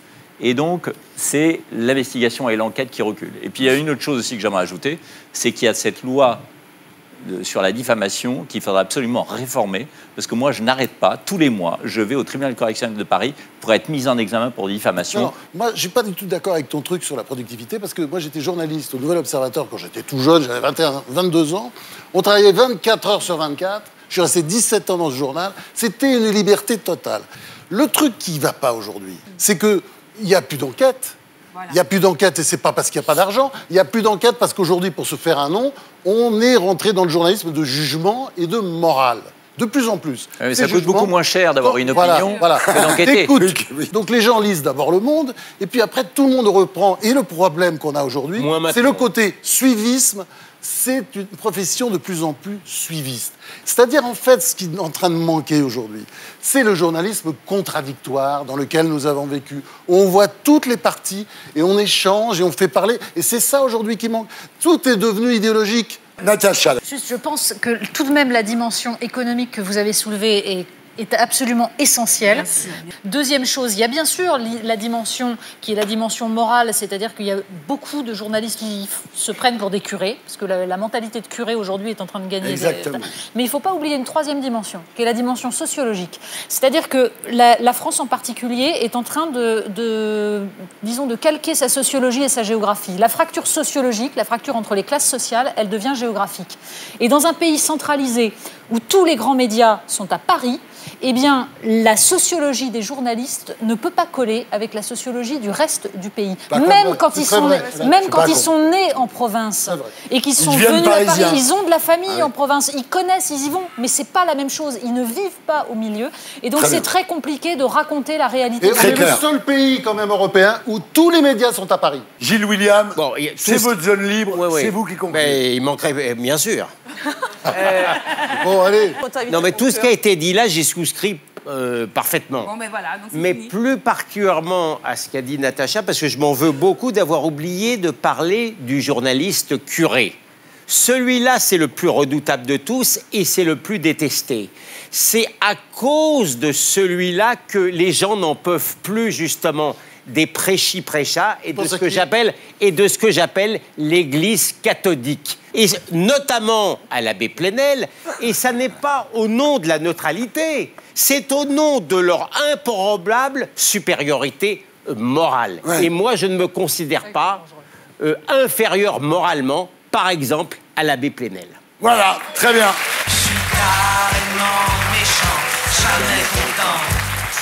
Carrément méchant, jamais content. Et maintenant, continuons en zone libre avec celle de notre invité fil rouge. Entre populations indigènes chassées et forêts amazoniennes dévastées, le trafic de cocaïne fait des ravages en Colombie. Pour en savoir plus, notre globe-trotter, Bernard de la Villardière. Est-ce que le monde est en train de perdre la guerre contre la cocaïne? Oui, je pense, depuis un certain temps, en fait. La drogue, et notamment le cocaïne, c'est comme un continent blanc et on le contourne aujourd'hui. On fait semblant de lui faire la guerre, mais on ne lui fait pas vraiment la guerre. Mais en fait, ce que je voudrais aujourd'hui expliquer aux gens qui nous regardent et qui consomment de la cocaïne, c'est qu'ils sont complices de tout ça. C'est-à-dire qu'on ne peut pas à la fois être contre les OGM, pour le bio, pour la préservation de la nature, des populations indigènes, manifester pour les droits de l'homme, etc. Et en même temps, sniffer de la coke. Parce que sniffer de la coke, c'est mettre de l'argent dans un circuit sale, c'est financer ces gangs, c'est financer la mise en esclavage des paysans d'Amérique centrale ou d'Amérique latine, et notamment de la Colombie, le Pérou, etc. Parce qu'il ne faut pas croire que ces paysans sont libres et ils font de la coca librement. Ils sont sous menace de mort. Et en plus, quand il y a ces laboratoires, vous savez, pour faire de la coca, de transformer de la coca en coca base, il faut beaucoup d'essence, il faut du kérosène notamment, effectivement. Et quand on les démantèle, ces laboratoires, eh ben, on est condamné à les brûler parce que c'est trop dangereux de transporter toute cette matière première qui sert à transformer la coca en coca base, puis la coca base en cocaïne. Il faut de l'acide chlorhydrique, il faut tout un tas de substances chimiques qui ensuite se déversent. On parle de la forêt amazonienne, mais sous la forêt amazonienne, il y a une des plus grandes nappes phréatiques au monde. Et donc, on la pollue. Donc voilà, je voudrais juste dire aux gens qui consomment de la cocaïne, arrêtez, parce que vous êtes complices d'un système quand même, et vous êtes complices de meurtre. Pour les gens qui consomment de la cocaïne, c'est pas si simple d'arrêter parce qu'on sait que ça crée une addiction comme la cigarette. Folle. Ils vont très vite devenir complètement addicts et être victimes aussi de ce système-là. Bien sûr, vous avez raison, mais il y a la responsabilité individuelle de chacun et en tout cas, cet argument-là peut leur servir soit à ne pas sniffer, ne pas tomber là-dedans et puis à décrocher, entre guillemets. C'est une motivation supplémentaire. Raquel Non, oui, le fléau, il est que...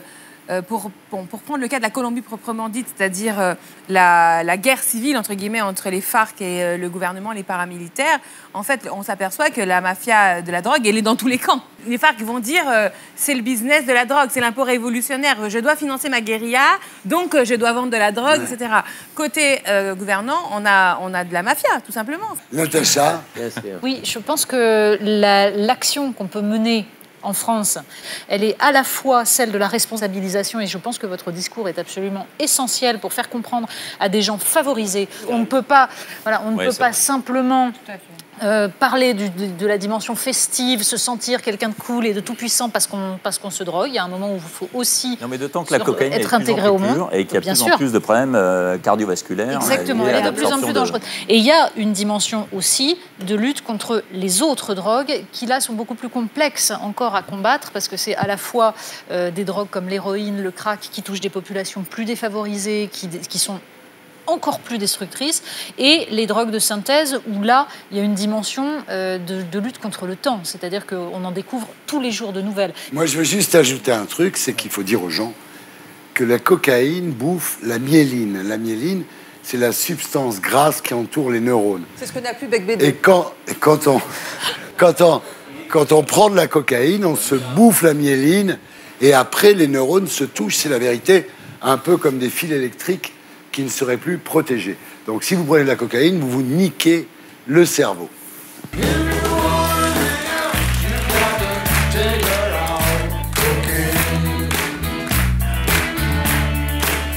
Et on poursuit en zone libre avec la France qui ose par Absatoussi.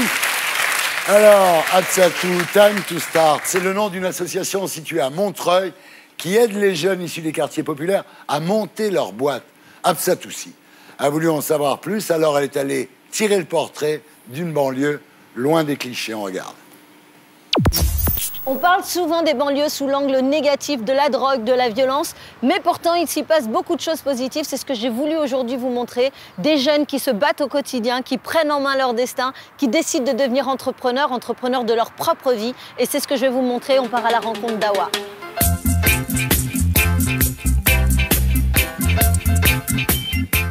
Alors tu es une serial entrepreneuse. C'est ça, moi je me définis comme une entrepreneur sociale et je porte notamment Time to Start, qui est un dispositif de formation et d'accompagnement à la création d'entreprises destiné en priorité aux porteurs de projets issus des quartiers et qui ont un projet à potentiel de croissance et de création d'emplois. On propose un programme qui est gratuit, qui dure 6 mois.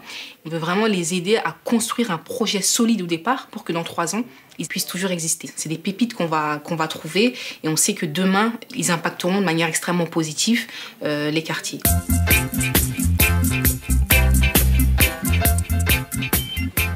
Bonjour. L'idée aujourd'hui, c'est de travailler de manière concrète, de manière pratique avec l'expert en communication Jackie. On y va ? C'est parti. Qu'est-ce que ça a donné, le fait que je vous taquine un petit peu sur cette histoire de banque ? Ça m'a permis de faire un focus sur l'identité de marque et l'image de marque. C'est un groupe extrêmement mixte, puisqu'on ne fait pas de sélection en termes d'âge, de compétences, de diplômes. Je vais vous présenter quelques-uns de nos porteurs de projets. Je suis venue échanger des ondes positives avec vous, on en a besoin. Super. Alors, je suis entourée d'entrepreneurs. Hein. Vous êtes tous là pour réaliser un projet. Loïs, toi, ton projet, il est dans... Moi, c'est Évoluer. C'est une plateforme de développement personnel au féminin. Esther, toi ? Alors moi, c'est une école alternative qui s'adresse aux jeunes qui cherchent leur voie. Donc du coup, c'est une école qui leur redonne le goût d'entreprendre leur vie. Assitan ? Alors Yaralé, en fait, c'est la création d'un espace sportif pour maman en y intégrant une garderie pour enfants, tout simplement. Wow. Et toi, Moore ? Pécule, une application de portefeuille mobile qui est destinée à mieux gérer la petite monnaie. Alors ici, on est à Montreuil, on est dans un quartier. Vous avez l'impression que ça vous apporte une force supplémentaire, contrairement à ce handicap qu'on peut imaginer ? Quel que soit l'endroit où on habite, on a du potentiel et c'est justement ce que moi j'ai envie de faire émerger à travers l'école que je vais créer, qui justement s'adresse à tous les jeunes, quels que soient les quartiers dans lesquels ils habitent. C'est essentiel pour vous d'avoir des structures comme ça, un cadre pour vous accompagner, pour structurer vos projets ? Et ce cadre justement permet de faire des erreurs. Même dans l'erreur, en fait, on apprend et encore une fois, on se structure pour devenir un réel et un vrai entrepreneur. Donc comme ça, tout, en banlieue, il n'y a pas que des dealers, en gros. Exactement, je suis allée faire cette zone libre avec beaucoup de plaisir parce que je savais d'abord qu'on vous recevait effectivement, Bernard, et j'avais envie de vous dire, parce qu'on voit souvent dans vos reportages une certaine vision des banlieues, et heureusement, il ne se passe pas que ça. Et alors, vous qui êtes journaliste, pourquoi choisir toujours de montrer la drogue, la violence Je crois que vous ne regardez pas l'émission. Si je non, regarde mais ça m'agace l'émission. parce que là, tout à l'heure, avec le rap, vous avez essayé de me faire passer pour un vieux réac. Il ne faut pas vous énerver parce qu'on est dans un débat et c'est le cœur de votre métier. Ça, c'est une caricature. Donc, je ne l'admets pas. Je ne l'admets pas parce que c'est faux. Mais je vais aller au bout de ma question. Donc, vos leçons de morale, je n'en veux pas. Il n'y a aucune leçon de morale. Je vous adore, je vous trouve formidable. Il n'y a aucune leçon de morale, en fait. Vous n'avez même pas entendu poser ma question. Et d'ailleurs, vous savez que je suis très populaire en banlieue. Très populaire. Quand on regarde les réseaux sociaux, moi, j'ai pas l'impression que c'est ce qu'il en ressort. Néanmoins, regardez les réseaux sociaux après mon passage chez Hanouna lundi, vous verrez. Non, mais je parlerai pas d'Hanouna, on est chez Ardisson, c'est pas la même chose. Donc, mon propos, il est de dire que non seulement je regarde Enquête exclusive, et il y a des reportages que vous faites, j'aime beaucoup. Néanmoins, et c'est mon point de vue, et j'ai le droit de le défendre, je trouve que la banlieue est très souvent montrée sous un angle et pas suffisamment sous un autre. Ça serait formidable que vous fassiez plus de sujets sur cette banlieue qui réussit, cette banlieue qui brille, cette banlieue qui en a marre de ces clichés. Parce que dans les séries, les émissions qu'on a regardées depuis tout jeune, on a toujours vu des chefs d'entreprise de 50 ans, blancs et grisonnants, des femmes de ménage noires, portugaises ou maghrébines, et que l'exemplarité est fondamentale pour construire notre société et faire de ces jeunes des jeunes qui réussissent, qui croient en la France, qui croient que le rêve français est possible. Et tant qu'on continuera à leur montrer... Et je finis là. Pardonnez-moi, mais ce que vous dites est complètement démago. Ce que vous dites est complètement démago et ça fait très longtemps que la télévision française, à la fois dans le divertissement, la fiction et dans les séries magazines, ont corrigé cet effet. Je suis peut-être dans la démagogie, mais je pense que c'est en montrant l'exemplarité, les choses possibles à la télévision, qu'on fera en sorte que les jeunes réussissent. Raquel, vous, dont le mari est un élu de la région. Moi, j'habite dans cette circonscription. Vendredi soir dernier, j'étais dans le seul bar qui ouvre le soir, le vendredi soir, à Bagnolet, qui s'appelle le Bal Perdu. Tu sais, c'est des vieux maghrébins de 50 ans, des juifs, des noirs, des blancs. En fait, tout le monde s'en fout. Et en fait, c'est un espèce de monde où on discute, on boit, on danse. Et on a l'impression que ce qu'il y a là, en France, on a l'impression que personne ne croit que ça existe encore. Oui. Un peu comme une espèce de grenade d'antan ou dans l'Andalousie. Et en fait, enfin, de la condition, de là pas en faire un village Potemkin. Je veux dire, non, parce que les gens ils se barrent. Ça fait tout de même des années qu'on a conscience du fait qu'il fallait ne pas montrer que les aspects négatifs de la banlieue. Ça a été dit beaucoup et du coup, ça a été corrigé largement, me semble-t-il, à la télévision. C'est votre point de vue, pas celui oui, des c'est jeunes. mon point de vue, en effet. En revanche, je pense qu'il y a eu pendant des années une erreur qui consistait à donner comme modèle de réussite à des jeunes gens en banlieue, soit les humoristes, soit les footballeurs, et jamais des chercheurs, jamais médecins. Et ça, je pense que c'est beaucoup plus grave que la question des enquêtes sur les trafics de drogue.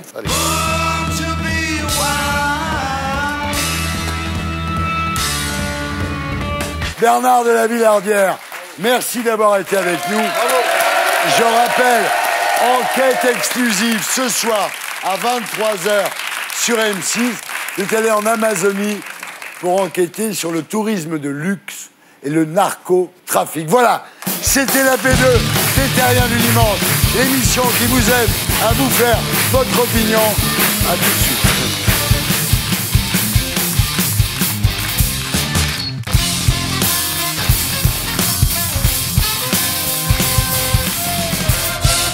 Bonsoir, les terriens du dimanche. Nous sommes de retour sur Terre dans l'émission qui vous aide à vous faire votre opinion.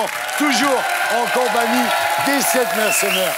Natacha Barani, Raquel Garrido, Absa Toussi, Monia Cachemire, François-Olivier Gisbert et Gilles William Goldnadel.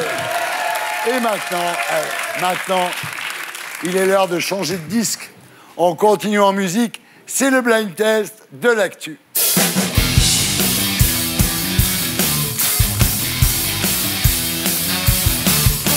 Vous connaissez le principe. On va vous diffuser une chanson, Monsieur Goldnadel, et vous nous direz à quelle actualité ça correspond. Monsieur Goldnadel. Musique. Le salon de l'agriculture. Ouais. Mais j'en ai marre de cette gonzesse. Oui, c'est le truc d'agriculteur, c'est des chansons. Attends, même maintenant, j'ai pas compris. Quoi? C'était quoi? C'est une chanson d'agriculteur. Là où elle est très forte, c'est qu'elle entend Oui à l'Auvergne, qui est une chanson. Ah, oui à l'Auvergne! Campagnard. On n'entend pas, nous. Je dirais bravo, Monia. Monia est trop forte. Bravo. Merci. Attention, musique. C'est la santé. C'est la santé, des questions de santé. La SNCF. Non, des questions de santé. Le froid. C'est pas la fin de vie. Deuxième indice. Deuxième indice. Qui est malade?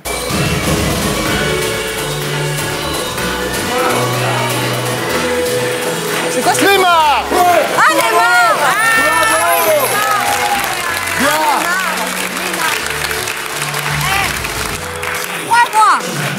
3 mois, le mec, il est pas là.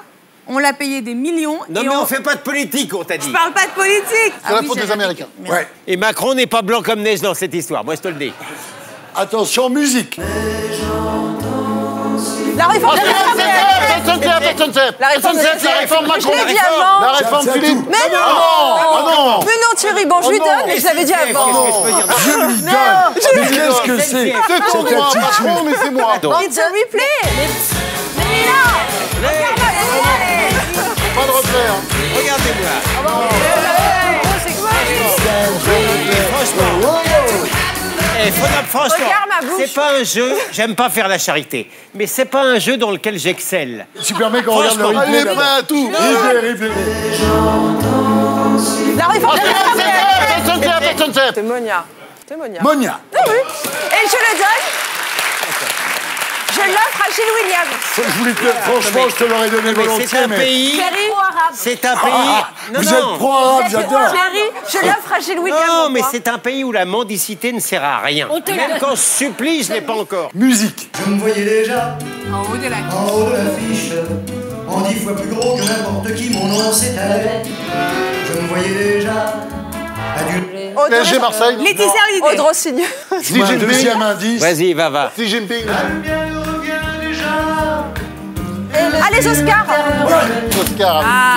Les Oscars. Tu sais quoi? C'est surtout les Césars. Les Césars et les Oscars. Ah bah non. C'est pas pareil. Désolée. Ah non. Oh non, mais... Maman, sors-moi de là. Bravo, Monia, bravo.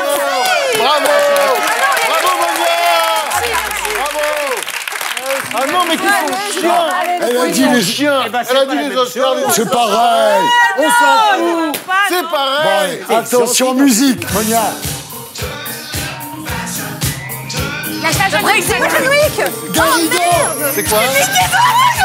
Ah non, c'est la Fashion Week. T'imagines? Tu m'as niqué là. Bien, bravo, Garrido. C'était la chanson de l'année dernière, c'est pour ça que je ne l'ai pas reconnue. T'as vu que j'ai dominé Monia Cachemire, La fashion de mode. Non. La Fashion Week, où ça Fallait serait le faire. bien que les mannequins soient un peu plus épais. Si tu trouves pas ça... Bah là, oui, je suis d'accord. Ouais, mais ça, c'est dans attaque. Belle Si tu Future. trouves pas le suivant, c'est grave. Ah bon? Ah Ouais. non, mais me mets pas la pression. Ouais, c'est Ah, par solidarité, taisez-vous. Ouais, ça va rien dire. C'est un mot dont... Comme je Musique. m'aide, je vais rien dire. I'm black and... James Brown. I'm black and proud. Black and brown. Le noir. Ouais, bravo. Black History Month. Et voilà. Je peux danser comme lui ou pas? Black Panther. c'est Monia. Absolument. Non, mais je- C'est Monia. encore Monia, putain. Monia.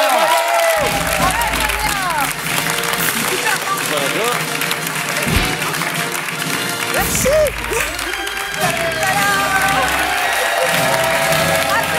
Non. Applaudis. Bravo. Mauvais joueur, applaudis joueurs. Triché. Elle a triché. Bah non, il n'y a pas de Super Elle Banco. veut- Quand quelqu'un est en tête à ce point-là, Ah ouais, il bah n'y a pas attends, besoin elle de écrase Super tout le Banco. monde, Voilà. attends, bravo, Et Monia. maintenant, mesdames, messieurs, c'est l'heure des terriens de Tanguy Pastureau. Bonsoir.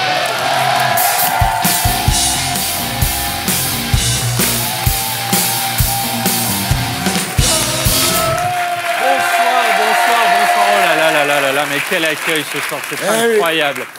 Alors on commence avec le président Macron. Président qui a fait le week-end dernier son premier salon de l'agriculture. Alors il a touché la mascotte du salon au niveau de la tête et pas de la croupe comme le font d'habitude les politiques. Donc soit il a réformé même les vaches, soit il confond la tête et le derrière. Et Brigitte se paye des samedis soirs d'anthologie. Alors il s'est posé pour taper dans un melon, hein, le fruit qui le caractérise. Il a sifflé des bières avec le ministre des Meux, Stéphane Travers, qui a la tronche d'un chanteur de rock alternatif. On a l'impression de voir Justin Bieber qui essaierait de s'incruster à la fête d'après-concert du groupe Pigalle. Puis, après qu'un paysan s'est rendu compte du jeune âge de Macron, il a bien sûr été redirigé vers le stand du lait. Hein, on lui a aussi donné des BN. Ensuite, il a discuté avec des agriculteurs mécontents et même avec une peluche géante. Hein, il vit dans un monde parallèle, mi-paysan breton, mi-Disney. Au même instant, il peut être apostrophé par un céréalier qui a entendu dire que Macron aime le blé et Footix, un furieux de ne rien foutre depuis 20 ans. Il est la vie de François Bayrou. Puis, reboosté par son verre de lait, c'est ça les kids. Eh ben Macron a retrouvé la win et il s'est mis à parler à des professionnels de la viande avec le même entrain qu'un vendeur d'arty qui essaye de vous refourguer un sèche-linge alors que vous étiez venu pour des piles, avec un coup sur la serviette. Regardez à chaque argument, serviette, hop, serviette et serviette. Voilà. Vous mettez un buzzer à la place de la serviette, il devient le plus gros gagnant de questions pour un champion. Macron a aussi adopté une poule. Qu'il a tenue de la manière la moins élégante du monde, en faisant un fuck avec le doigt. Alors lui, c'est le boy scout. Vous le lâchez dans un poulailler, ça devient un punk à poule. C'est comme un punk à chien, mais à la Cambrousse. Enfin, il a attrapé un agneau en faisant la même tronche que nous au Kalimba en 84 quand on essayait d'emballer sur un slow du groupe Scorpion. L'animal ayant refusé ses avances, il a été emmené au stand du kebab, bien sûr.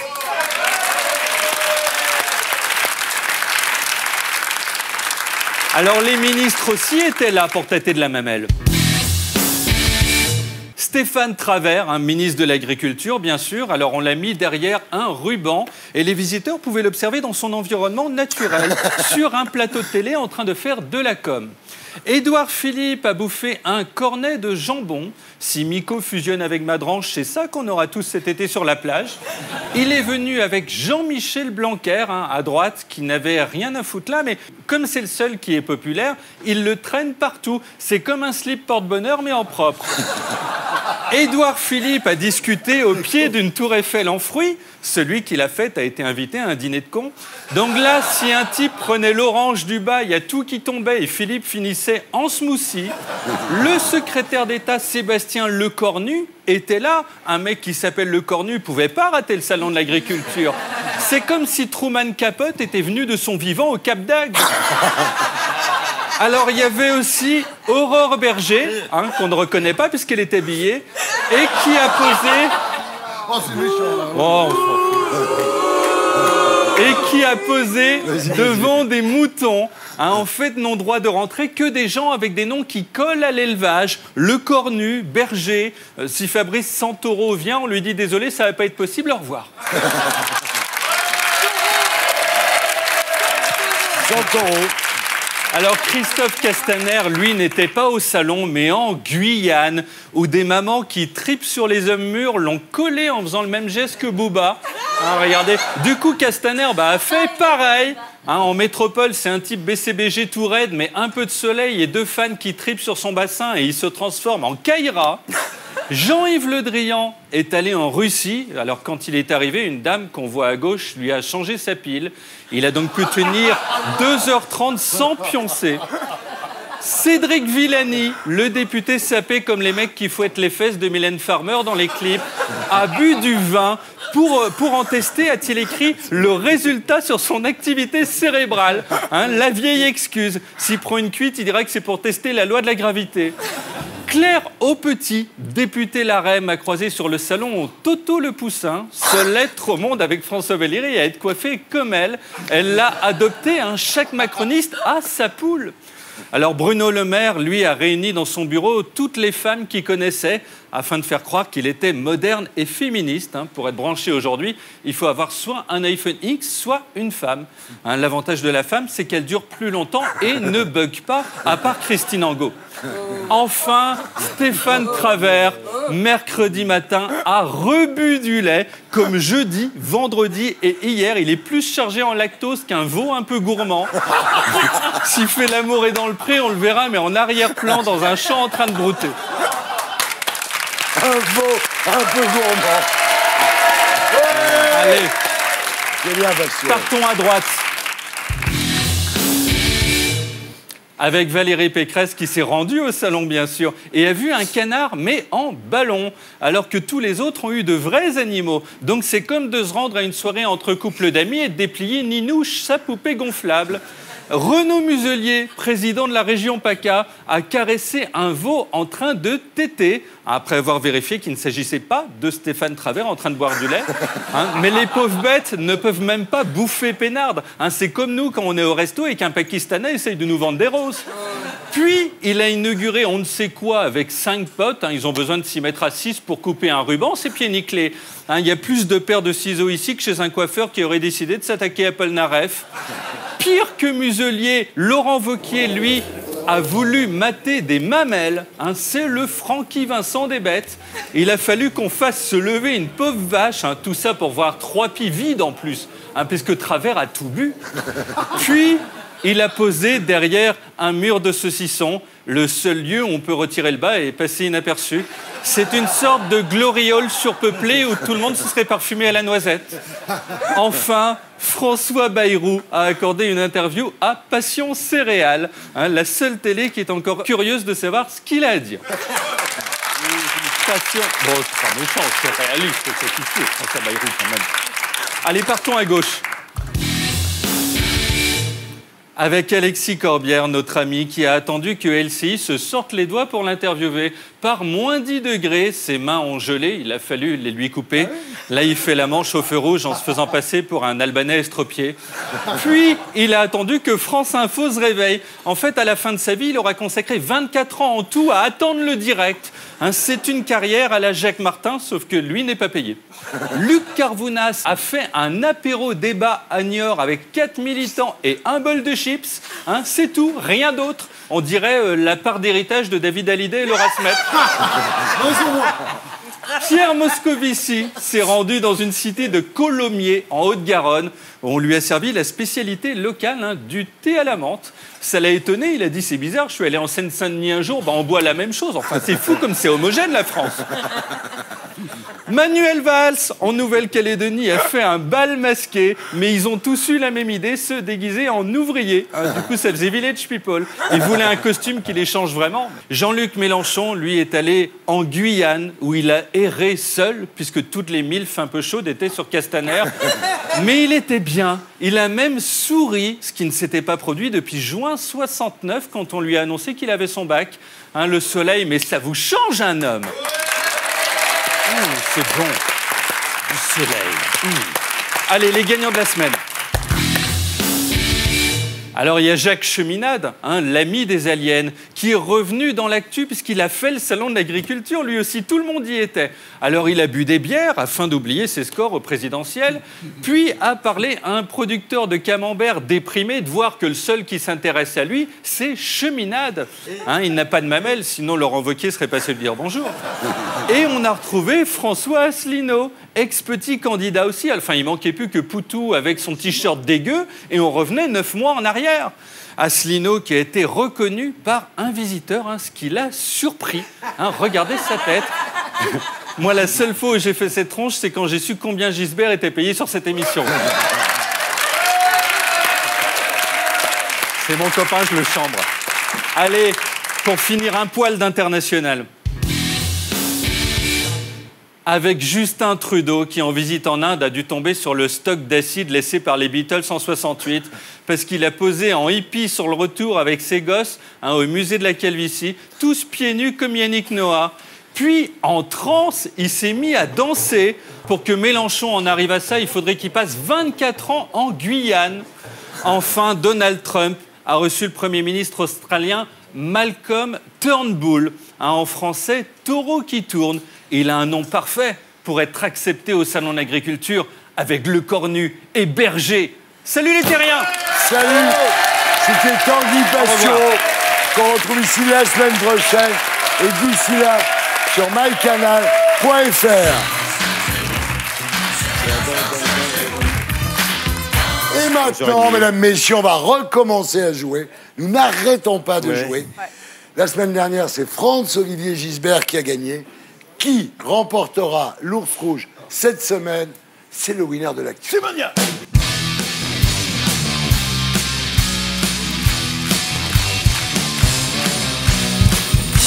Alors, Julien de Normandie, le secrétaire d'État à la cohésion des territoires, a affirmé qu'il n'était que 50 SDF dehors à Paris. Mais quel est leur nombre en réalité? 1972, 2452, 3624 ou 49. 2452. C'est pas bon. On m'appelle Simplet. 3624. Bravo, ouais. C'est 3600. Hey, t'es pas à l'abri de garder ton ours. Ouais, peut-être. Ouais. T'es pas à l'abri de garder ton ours. Je fais comme Jérém Star. Ah bah oui, voilà, tu fais comme Jérém Star. Salut Jérém. Jérém, on t'aime. D'après une étude réalisée par l'université de Bergen, qu'est-ce qui nuit gravement à la santé? Boire 2 litres d'eau par jour, courir plus de 3 fois par semaine, faire le ménage ou faire l'amour quotidiennement. Courir plus de 3 fois par semaine. Non. Boire 2 litres d'eau par jour. Non. Oh non, c'est pas normal. Ah, attends, ça va. Faire le ménage, évidemment. Évidemment. Ouais. Ah, merci. Tu sais pourquoi? Parce que tu te baisses aussi. C'est important de ne pas se baisser dans la vie. Non, c'est pas ça, c'est que l'exposition régulière à des produits chimiques... Il faut dire à toutes les femmes, c'est nos ménages. Attention, un homme de ménage. Que représente ce dessin? C'est l'autoportrait de Guillaume Canet. C'est une esquisse de Basquiat vendue 560 000 $ chez Christie's. C'est le portrait robot d'un voleur ou c'est le héros du prochain film d'animation de Pixar. Oh putain. Vincel. Je dirais Basquiat. Elle sait pas. Non, c'est quoi? C'est Pixar. Pixar. On m'appelle Simplet. L'autoportrait de Guillaume Canet. Non. Ne me dites pas que c'est le portrait robot d'un... Le portrait robot d'un voleur. Oui, bah oui. C'est vrai? C'est génial. Il ressemble pas du tout, hein. C'est génial. Ouais. Ah, mais ça devrait être dans un musée. C'est une œuvre d'art. Ah, c'est une œuvre d'art. Tu peux commencer à ramener Non, il le faudra que tu viennes le chercher.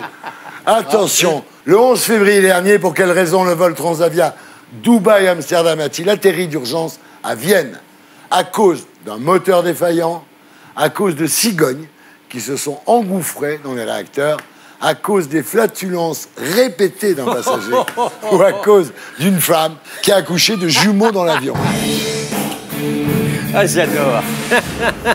À cause des flatulences. Bravo,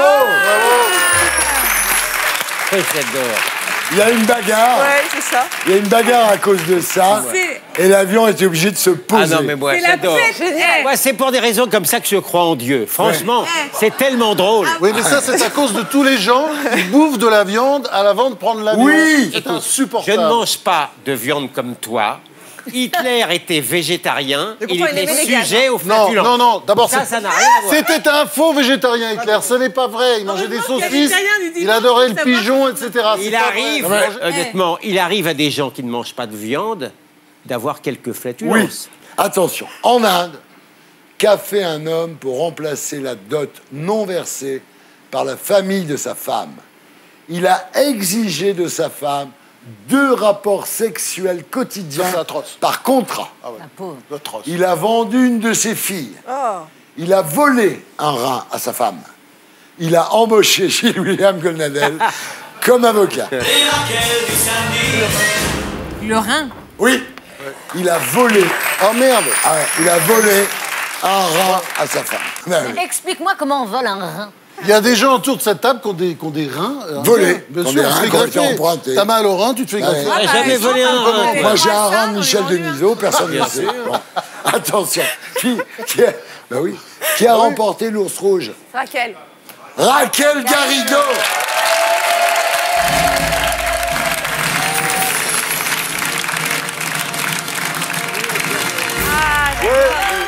Je tiens à le dire, il reviendra.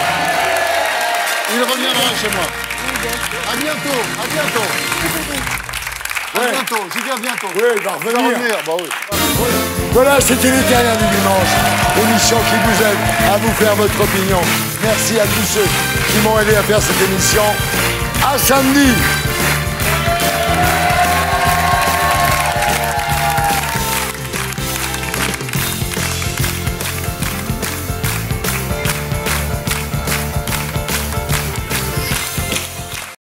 Et pour être sûr de ne rien rater de Inarditube, abonnez-vous et mettez un pouce bleu.